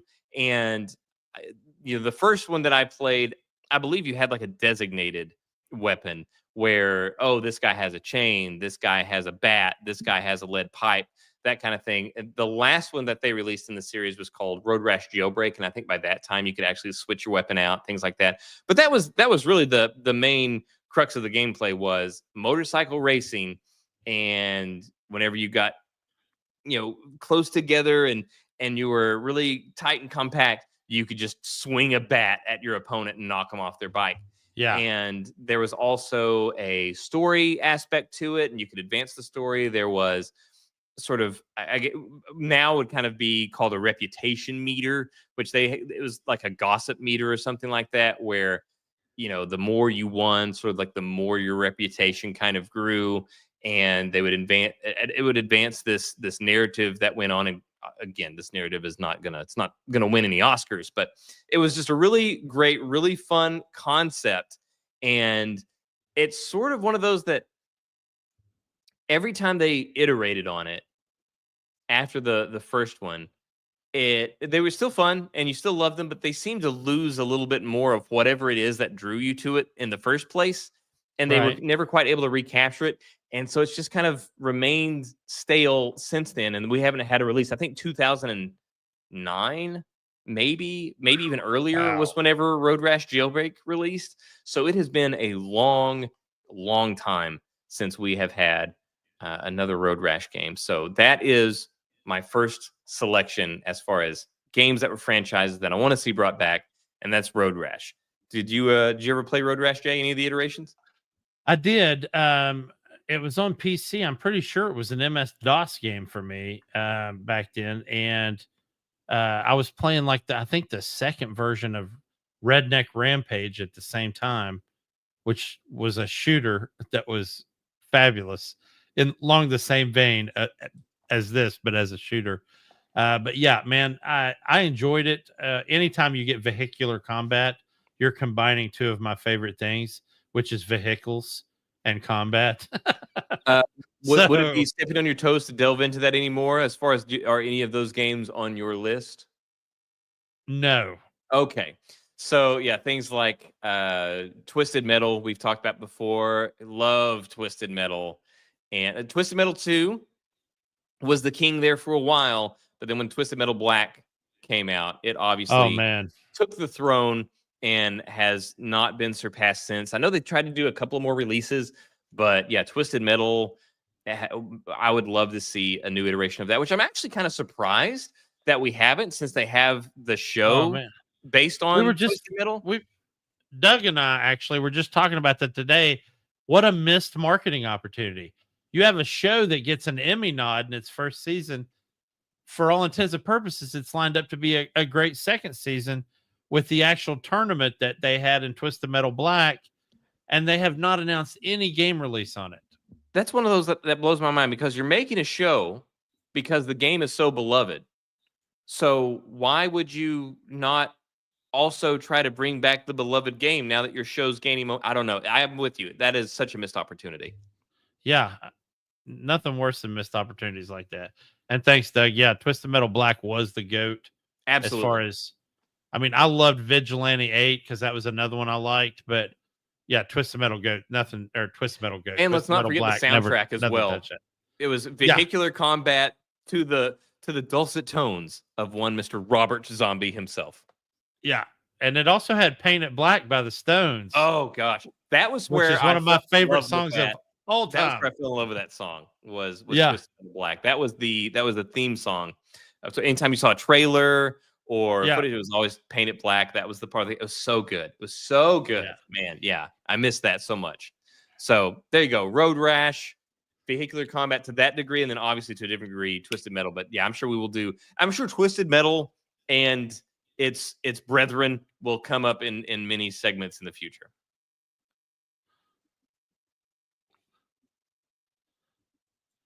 That is also true, Doug. That was also the first game that had Sweet Tooth. So, real quick, little piece of tidbit of trivia on Doug. He loves clowns. That is a rarity. I hate clowns. I did like Sweet Tooth, but I'm not a big clown fan. They scare me. I am indifferent towards clowns. Okay. There we go. That's my introspection for the day. But there we go. That is my first entry. I hand it over to you, Jay. All right. So my first entry is SOCOM U.S. Navy SEALs. I remember this and 100% forgot that it existed. So I loved all three of the there were more than three, but the main entries were the first three. This second one started with you doing a midnight run under a full moon to a tanker on the ocean, and you had to assault from climbing up the side of the boat. And I got to tell you, I was already in the military at the time. So some of these bullet statements I made that this game, nothing captured anything like this game did. Unprecedented tactical gameplay for a console game of that era. The PC had a few good games. They had a Navy SEALs game that was great. And then, of course, they had Battlefield 1942 and a couple others during this era. But it had that 80s action movies feel. I don't know if you remember the old Charlie Sheen, Michael Biehn Navy SEALs movie. But it had that kind of feel to it. The gunplay was punchy in an era when gunplay was never punchy. So when you fired a shot and it hit, it felt like it hit the guy. Oh, you're muted. I don't even know why it keeps getting muted. I don't know man. why. I feel like this is a total role reversal right now, but jeez. go ahead and say what you want to say. Sorry. I was just saying, I it seems like I recall the original SOCOM being sort of brought out as like the poster child for what the PlayStation 2 was capable of whenever it released. Correct. But okay. Yeah, absolutely. Between SOCOM and Killzone, yeah, those were two big titles for them. I feel like this game probably actually helped recruit a number of actual SEALs. Didn't they have some kind of partnership with the military as well? They very well may have. I mean, I was an Army guy, so, you know, to the Navy, but, you know, again, console play, you couldn't drag a PC out to the field. I'm sure a lot of Navy guys, because a lot of Army guys, I can tell you that for sure. We had PlayStation snuck away in signal vans in a lot of places. But yeah, I feel like this was probably a great recruiting tool for the Navy. And this one specifically, SOCOM 2, was the best of the series in its how varied the missions were and how they were all in real world hotspots. And you just didn't see that back then. Everybody used fictional hotspots, you know, kind of thing. But it was always just the enemy. Yeah, the enemy. That this was a very good game, dude. And what was it that differentiated SOCOM from other similar titles back in the day, other sort of like military shooters and things? What really made it stand out as being different? Because I never played it. I saw it, but I never played it actually. They always put you in like Call of Duty or Medal of Honor back then or whatever. See, I played a lot of Medal of Honor. Yeah, and you were this one guy. Yeah, you had your unit around you, and they were kind of running and chilling. You know, you were in the unit, but you felt like you really weren't part of it. It was still everything was up to you. In this game, you were a part of the 4-man SEAL team or 6-man, whatever it was. and you felt like each one of those squad members was important, like they had a job to do. And you weren't full control over them, but you felt like you were just part of a team instead of the team. So you weren't the magical key to everything like the Yes. typical standard is for these kinds of games. Correct. I mean, it set a couple precedents for things we see in games today that we take for granted that you didn't see back then. Like when you'd come to a door, you weren't the guy that had to go open the door sometimes. Sometimes it was a little mini cutscene, and one guy would run to the door and put a ring main on the knob, and the other guy would blow it, or another guy would pull out a shotgun and pop off the hinges, and then you'd be the last guy through the door. You didn't see that back then a lot. So anyway, yeah, I thought it was a great game. I tried to go on my list as we move forward. I tried to pick 3 very separate genres, and this was kind of I had to have a milsim tactical shooter on there, and this was it for sure. And I would love to see this revived. It was a PlayStation exclusive. So unfortunately for everybody else, this would have to probably, of course, we've seen an age where we're getting some crossplay. I'd like to see somebody maybe buy the license and bring it to everything. Do you know why it petered out, or was it just kind of like Road Rash, where it's just like every iteration just seemed to kind of like lose something until interest just kind of waned? Yeah, that's exactly what happened. It started trying to get real big budget, over the top, like Hollywood blockbuster, and it didn't need that. It didn't need to look like a Jerry Bruckheimer production. It needed to be gritty and visceral and just dark combat missions. You know, the last one felt like you were in an arena doing these missions, man. It was like over the top explosions that didn't make sense or were unnecessary. And, you know, so anyway, yeah, this was definitely the best of the series. All right. Well, the next one that I'll throw on here, and we may actually end up getting this. I don't know. We'll see. And this one is the Legacy of Kain, Soul Reaver. So, and the reason I chose this image to put up here is because we actually are getting remasters of the first and second entry of the series, which is what we have here. So you see on the left is the original, and then on the right is the remaster. But what I would love to see is another entry in this game. And Amy Hennig, the same person behind the Uncharted series, did this series. And so, like, I remember so many things about this series. However, the thing that I don't like, I remember the gameplay and all that stuff. So you play a vampire that was basically turned into a wraith at the service of your leader, or your master, Kain, and like you would feed off the souls and different things like that as you went through this world.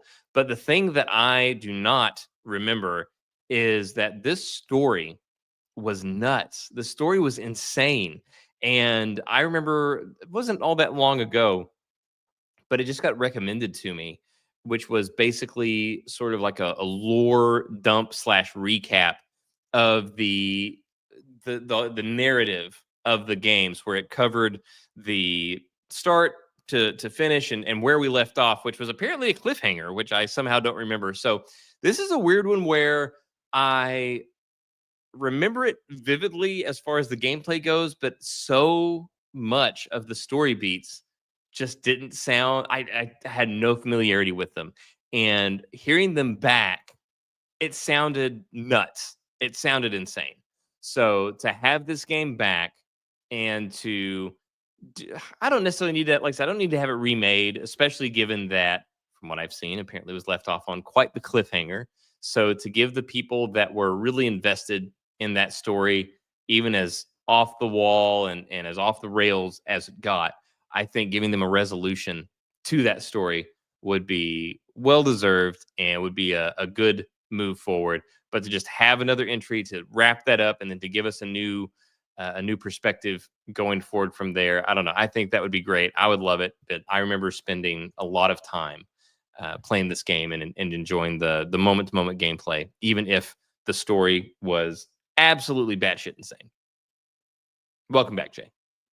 So what's crazy about that is you're literally talking about this, and you talked about the gameplay, and I absolutely remember all the gameplay on this.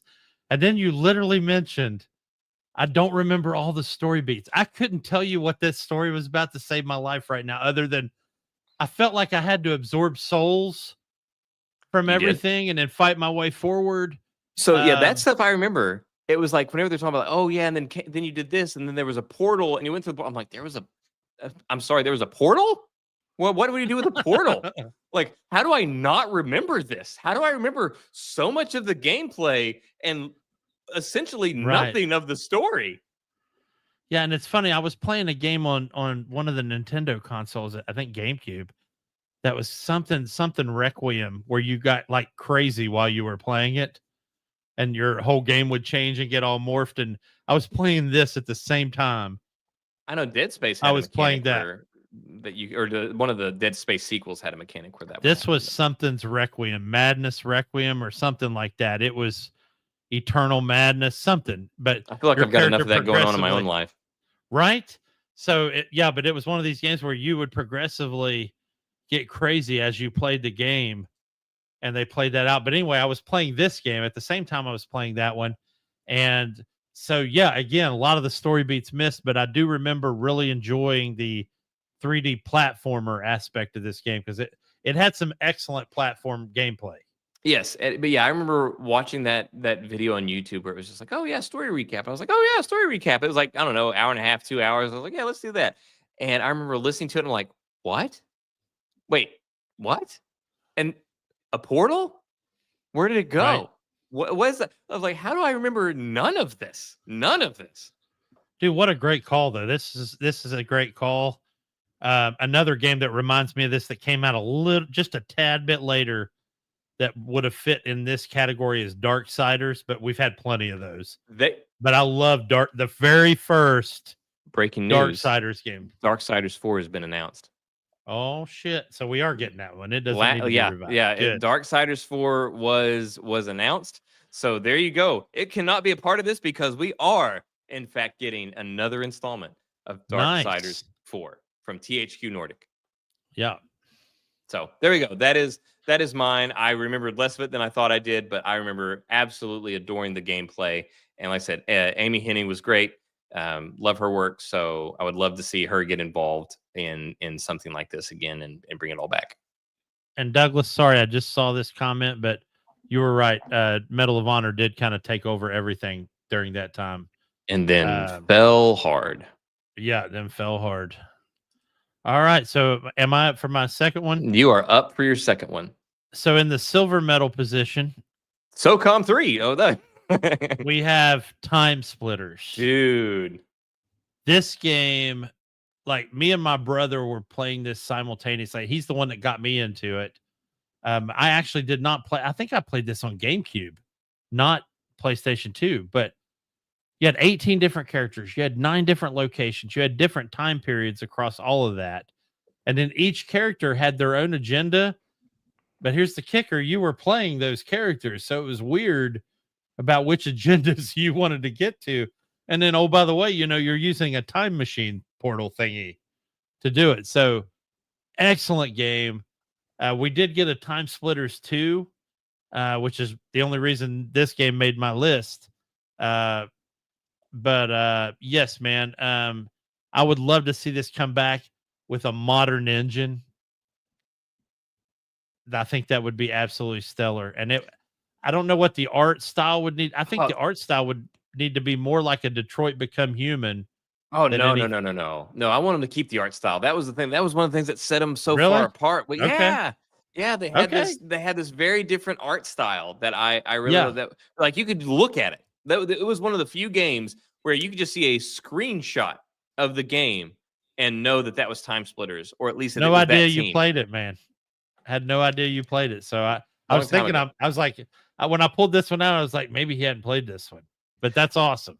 Well, and then that same team, I don't remember the name of it. It was going to be a live service game, and it didn't do well. But they tried to make a live service game with the same art style of Time Splitters. It wasn't a Time Splitters game, but it didn't end up doing well. But Time Splitters. I know it's been a cry from a lot of people for a long time, is to get another Time Splitters game. I don't think that the original developer or studio is even around anymore. I think it's been disbanded, but I would love to see I'm with you. I would love to see this done again. And And this could have made our unsung hero one too, because or the casualty list one, because so I think it was there was another Sung, one. though. It was, but it was still overshadowed by a lot of releases that same time period. Like I said, I didn't even buy it. And my brother, I was talking to him about a game I was playing, and he's like, dude, have you played Time Splitters? I'm like, no, I ain't even heard of that shit. He's like, you got to play it. He's like, it's your kind of game. And he was right. He nailed it. Well, and this is one where, like Road Rash and SOCOM, where each one iterated and just kind of lost something. That didn't happen here. They were all great. And it was just publishers not giving the green light or something. Didn't make quite the right amount I don't know, but they were all bangers. And I get it. It says it's an EA game, but I'm sure there was a sub house that actually did the game. Yeah, and I can't remember the name of the studio. Me neither, man. God, I thought maybe it was part like Raven, but I don't think it is Raven. I think it's somebody else. Let me man in the chair this one real quick.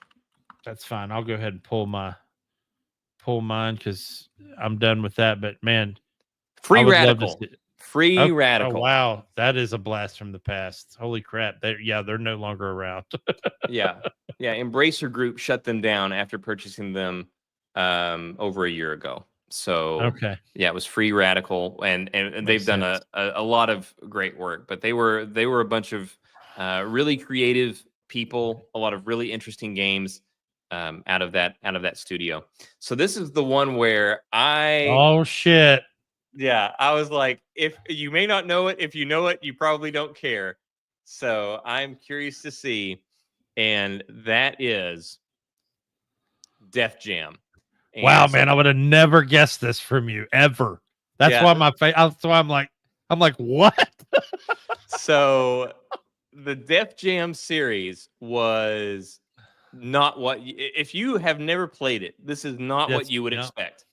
It was essentially a wrestling game with a story mode, and the actors within that story mode were rappers that were signed to Def Jam, and here and there just some random actors as well, like Danny Trejo for no reason, or I can't remember some of the other actors' names. There were several actors that just showed up where it's like, is that Danny Trejo?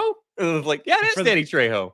For the record, both of these were good. So was Fight for New York. Yes, exactly. That's what. So Def Jam Vendetta was amazing. Def Jam Fight for New York was phenomenal. So it was kind of weird where you could obviously, there was like a story mode, and then you could have your own just exhibition matches, play whatever. Then you could pick any of these different characters that you'd gone through, like, here from the first one, like it lists, DMX, Ludacris, Method Man, all these people. You go through and you get them. They also had their roster of original characters. But whenever you played the game, like the story mode, you had a character that you created. And it's kind of this thing where they had some pre-built characters. I don't remember how many, but they had several different pre-built bodies. You picked one, and then you started with basically no money. So you would dress him from this very limited selection of clothing, wife beater, joggers, and maybe some sneakers, like cheap sneakers, and that's it. But as you go through, basically the whole thing is there's like this underground fight club, and that's the thing. I say wrestling game. Dude, it was a brilliant idea, man. It was a great premise. It was a fight club, but it was more of a wrestling game. It wasn't like this thing where it's like music game. Yeah, you didn't have it wasn't like 30-second matches like Tekken or something like that. It was a lot more about using your environment. You could use weapons. It was really well done. It was really great. And as you earn money, you could buy better clothes, jewelry, look nicer, get different haircuts, and stuff like that. And so you could sort of grow your character into something else. Then they did Def Jam New York, Def Jam Fight for New York, and it was phenomenal. Then they had even more people. They had like Snoop Dogg was one of the main characters in that. They had a whole bunch of great roster of actors, rappers, completely original characters. It was so good.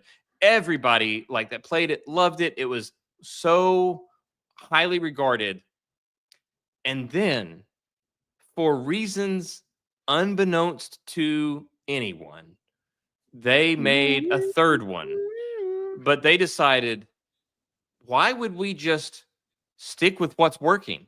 Why would we just give the people what we want or what they want when we could flip the entire game on its head and we could release Def Jam Icon? So Wow. gone was the whole story mode. Gone was the character that you would bring up from nothing and customize his clothes as you went. Gone was anything like that. Gone were the arenas where you could, brawl in a junkyard or a club and break pool cues over people's heads or anything like that. Gone was all of that stuff. And instead, what you got was a limited selection of a couple of rappers and a whole bunch of original characters, no story, and it was a fighting game where one stood here, and they just kicked back and forth until one of them fell. And they're big earth-shattering. I don't remember what they called this function, but it would basically be during this fight, you could like drop the bass, and the entire world would shake. Different parts would break up. That was what they decided to do with interactivity. Instead of you throwing someone against the environment and causing destruction that way, you stomp your foot and the DJ hits the bass really hard and the environment breaks down because the bass hits so hard, and that was environmental destruction. It was awful. God, I bought that, and within 10 minutes of playing that, I was like, this is dog shit. This is what did they do? It was like the Kramer in that Seinfeld episode where it's, what did they do to my beautiful boy? Like it was atrocious. So Def Jam Vendetta, Def Jam Fight for New York, 2 incredible games. Yes. They're still incredible. Def Jam Icon, don't ever buy it. Don't ever buy it. Pirate it. Pirate it even if you don't want to play it, just to stick it to them even more. And I would love to see another entry in this game that is what we've all been begging for, which is something like Def Jam Vendetta or Def Jam Fight for New York, and just wash the taste of Icon out of everyone's mouths. Yeah, man, I remember seeing a trailer for Icon, and I was like, well, guess I decided to just shit on all the fans for that one because I'm not buying it. Yeah, I was like, well, maybe, because obviously at the time that Icons came out, it wasn't like this whole gaming media thing wasn't really a thing, and you couldn't have as much access to information as you have now. So I was like, I don't know, it looks very different, but I mean, it's still a Def Jam game, so I get it's got to be the same. It's not. It's bad. It's bad. I can tell you, I have never seen such franchise suicide in my life as to do. Like, you have these 2 massive hits that warrant a third, and you decide, let's just screw it all up. This was Star Wars Episode 8. That Def Jam Icon was Star Wars Episode 8. Listen, we've all had, and we could do a whole episode on this. It could be a hyper focus. We've all had games we couldn't wait to come out, or that we just bought on the day it came out and got home and realized, oh my God, this is a goddamn dumpster fire. Or I just want to drive to the nearest bridge and take a flying leap. I can't believe mine was State of Emergency. Oof. That game was terrible. They made 2 of them, right? Didn't they make 2? I don't know. I told you I'm not talking about it. It's it's such a sore spot. So as soon as you said that about Icon, I was like, yep, that's how it was for State of Emergency. It was terrible. I still haven't gotten over it. And there was actually just a couple of years ago, Def Jam Records was actually tweeting out teasers that they were going to do something again, and it never turned into anything. Well, then those first 2 were gold. Then they actually, AEW, current wrestling promotion. I'm a huge wrestling fan.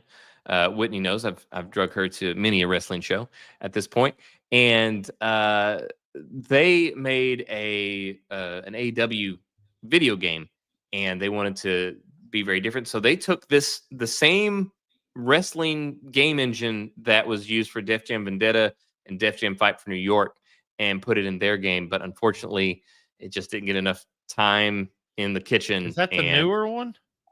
AW? Fight for Forever or whatever it's Fight- called? Yeah. So it was made off of the engine that this was No made off shit. of as well. Yep. And the same game director, and it did not turn into the what should be the third one of these, unfortunately. Huh. All righty. So that is my third. No, that's your second. Oh, is it my second? No, Soul Reaver Is was this my your? second. Are you going in reverse order? Is this your silver No, medal? Soul Reaver was my second one. You had to duck out for Soul Reaver. Right. Okay. So my before I get to my main one, I have a couple of honorable mentions. I'll throw my honorable mentions in at the end. So my first one is Crimson Skies, which was an aviation swashbuckling Indiana Jones Tales of the Gold Monkey. You can see right there on the tagline on the Xbox case, best Xbox Live game. It was literally rated the best Xbox Live game. Was this the one that had some crazy controller or something like that went with the game? No, that was Steel Rain, Okay. the big tank controller. Yeah, then This- everybody you was were like, "How does flying this even work?" You were flying these old like 40s and 50s style prop planes that might have had jet engines on them. The scenery was legit. I mean, it was one of the best looking games on the original Xbox. I still remember playing this with the big Duke controller. Excellent game, but these are honorable mentions, so I don't want to say a whole lot about it. The other game is the one you and I have talked about many times. Mm-hmm. I can't believe I didn't think of this one for tonight, actually. Because Back in the day, this was one of the kings of hard games. This was Souls-like before there was ever a Souls. This the Dark Souls of fighting games. It didn't matter if there was no levels on this. You weren't like level 13 versus a level 40 enemy. Any enemy, if you missed their attack and didn't block it or get out of the way, you could be what they call today the one shot. You could get one shot in this game from anybody. Your whole goal in this game was to learn how to block and parry. Trust me. The attack was actually your last option. They made, I believe, 2 good ones. I think they made some other like weird follow-up that was basically the Def Jam icon. I don't of even Bushido know that games. one. Yeah, that was bizarre. But my brother and I would play Bushido Blade 1 and 2, and I remember that you could also throw your sword, and there were many games that would end immediately because it would like do the countdown, and it would be like fight. So one of us would like throw the sword, the other one wouldn't block. Boom, right in the chest, down. It's over, done. And so, but that was it. You could end the fight. It wasn't this thing. You didn't have a health bar that you would chip away at. You could knock somebody. You could take somebody out with one shot, or if you hit them in the arm, well, now they can't use the arm, and they would have a free arm and a leg. You take a leg out, they would like limp around. You take both legs out. You could even take out 2 legs, 1 arm, and they're like crawling with one hand. It was kind of crazy deep how like how deep they went into it.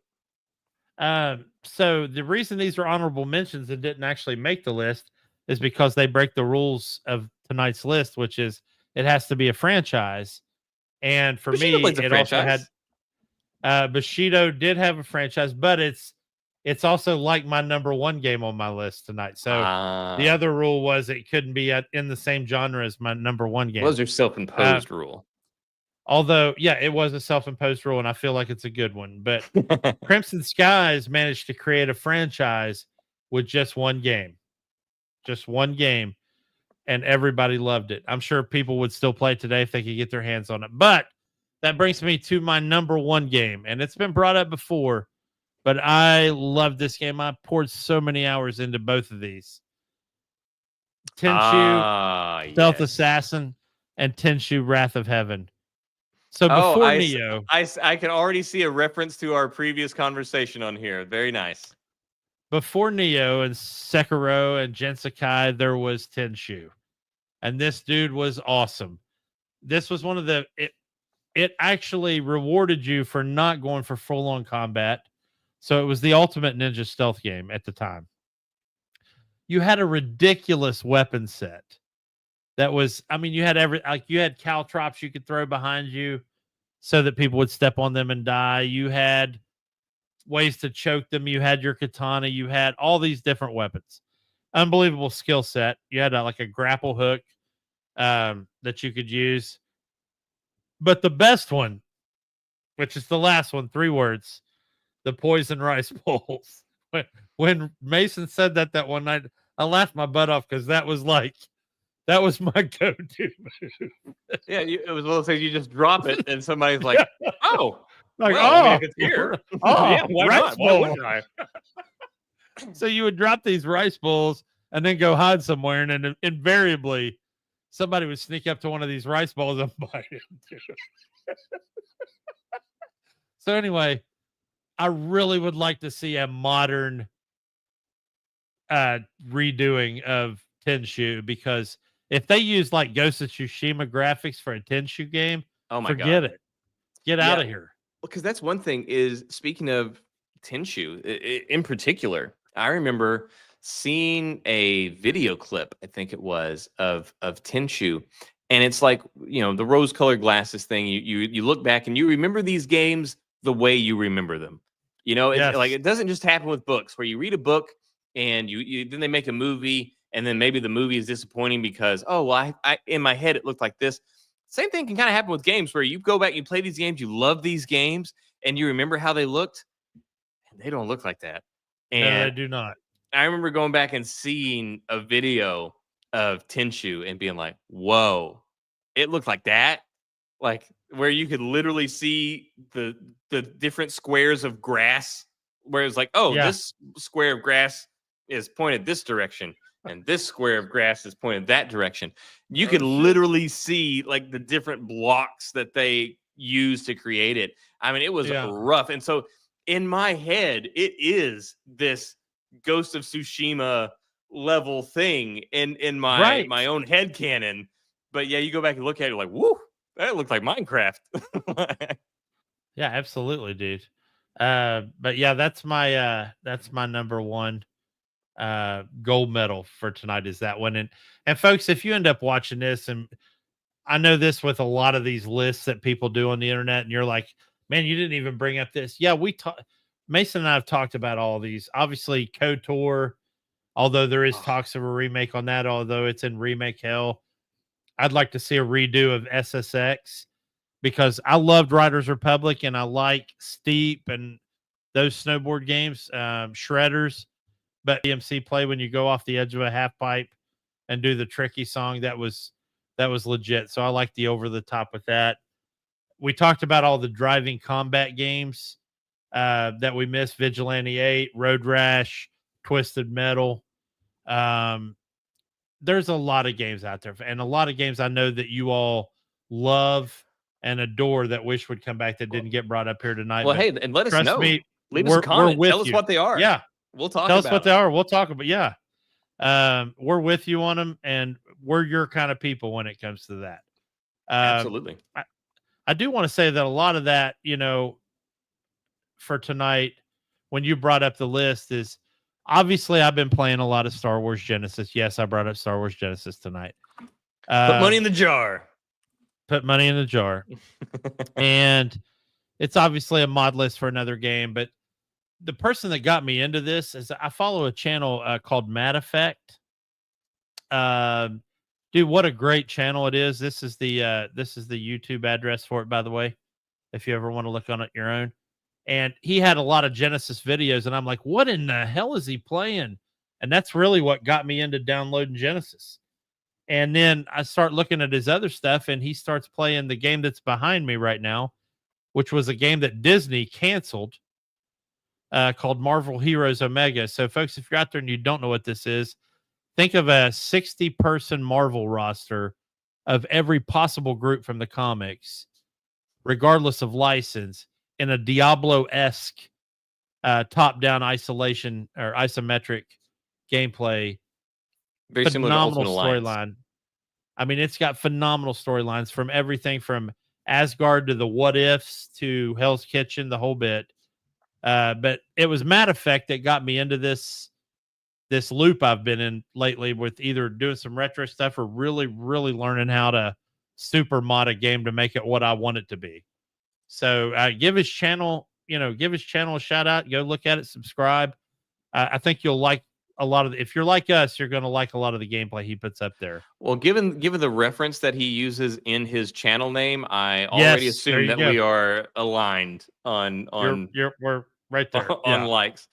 I will just say I'll throw in this one little quick honorable mention. I'm excited because so we released a video today of us talking about the $80 game debate and mentioning, that if Rockstar holds, I don't think we'll get $80 third-party games until at least 2027. Somebody commented on that on TikTok, and it was the Lone Gamer, and they commented that anyway, basically they said, like, I'd rather spend money on an old, good quality game than a game that's new and I will get bored of.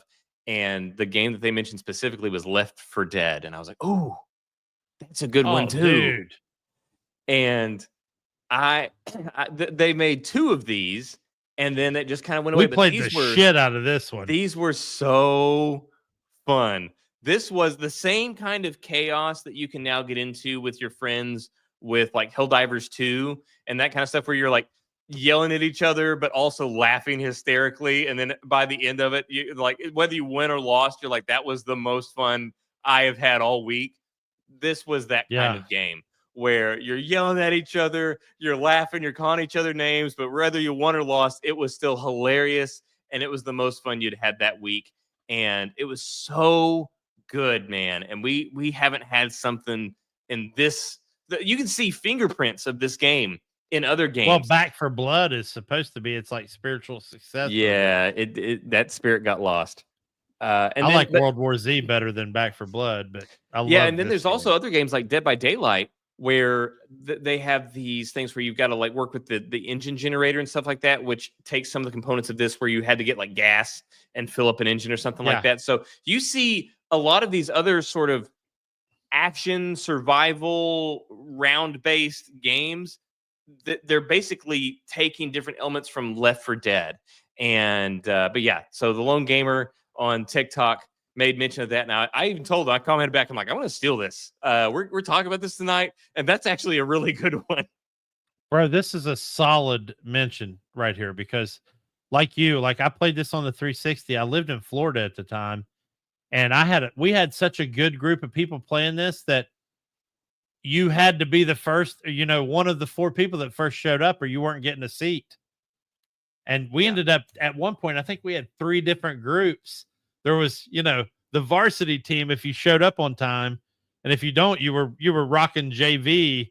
And if you missed that group, you were in the shit group that didn't know what they were doing. So man, this was a great game. And also, you had different, if you haven't played this, you have different characters. So there were set characters that you could play. Each one had sort of like a default weapon or a different set of skills. Maybe one could pick locks, while another one was better at scaling walls. So there would be situations where maybe you would need to get a key unless somebody in your team picked the guy that could pick locks. Then they could get in and pick a lock. But there was like, I don't know, like 8 characters, 10 characters, something like that, and you could only have 4 at a time. So you had, you could, sometimes you need to strategize or whatever. Or, I don't know. It was a really great mix. I don't even know. This is one of those games where like we talked about before, much like Helldivers 2, where when they released, I don't think they knew what they had when they released this game until people got in it and really, fell in love with it. I don't think they really knew the lightning that they had captured in a bottle when they released this. And I'll tell you this, man, everybody, like I said earlier, everybody says that Back 4 Blood is the Left 4 Dead successor, especially since a couple of the same developers are on that team. Mm-hmm. But World War Z Apocalypse is actually closer when you're talking about if you have a team of 4 real people that you like to hook up with and play games, that game is the closest that you're going to find to this right here. I will also say, just in closing, now that I look at the name of this episode that you've chosen, which is Bring Them Back to Life, how absolutely appropriate the zombie game is for yeah, that. man, you nailed it. So thank you, the Lone Gamer on TikTok. But yeah, that is my honorable mention. That is the entirety of my list. That is all I have. We've exhausted all of my games, my news. Do you have anything left? Man, I do not. I have nothing left. There you go. We have left it all on the field. We are leaving on our shields. And scene. Yes. Thank you for joining us on this Wednesday evening. Great to hang out with you. Let us know in the comments what your games are, your franchises that you want to see brought back. We'd love to talk about them. Love to talk with you about them. And yeah, don't forget, comfort.com/hardcore, 15% off all of your comfort clothing order. And it really helps us out. So thank you so much. Thank you all.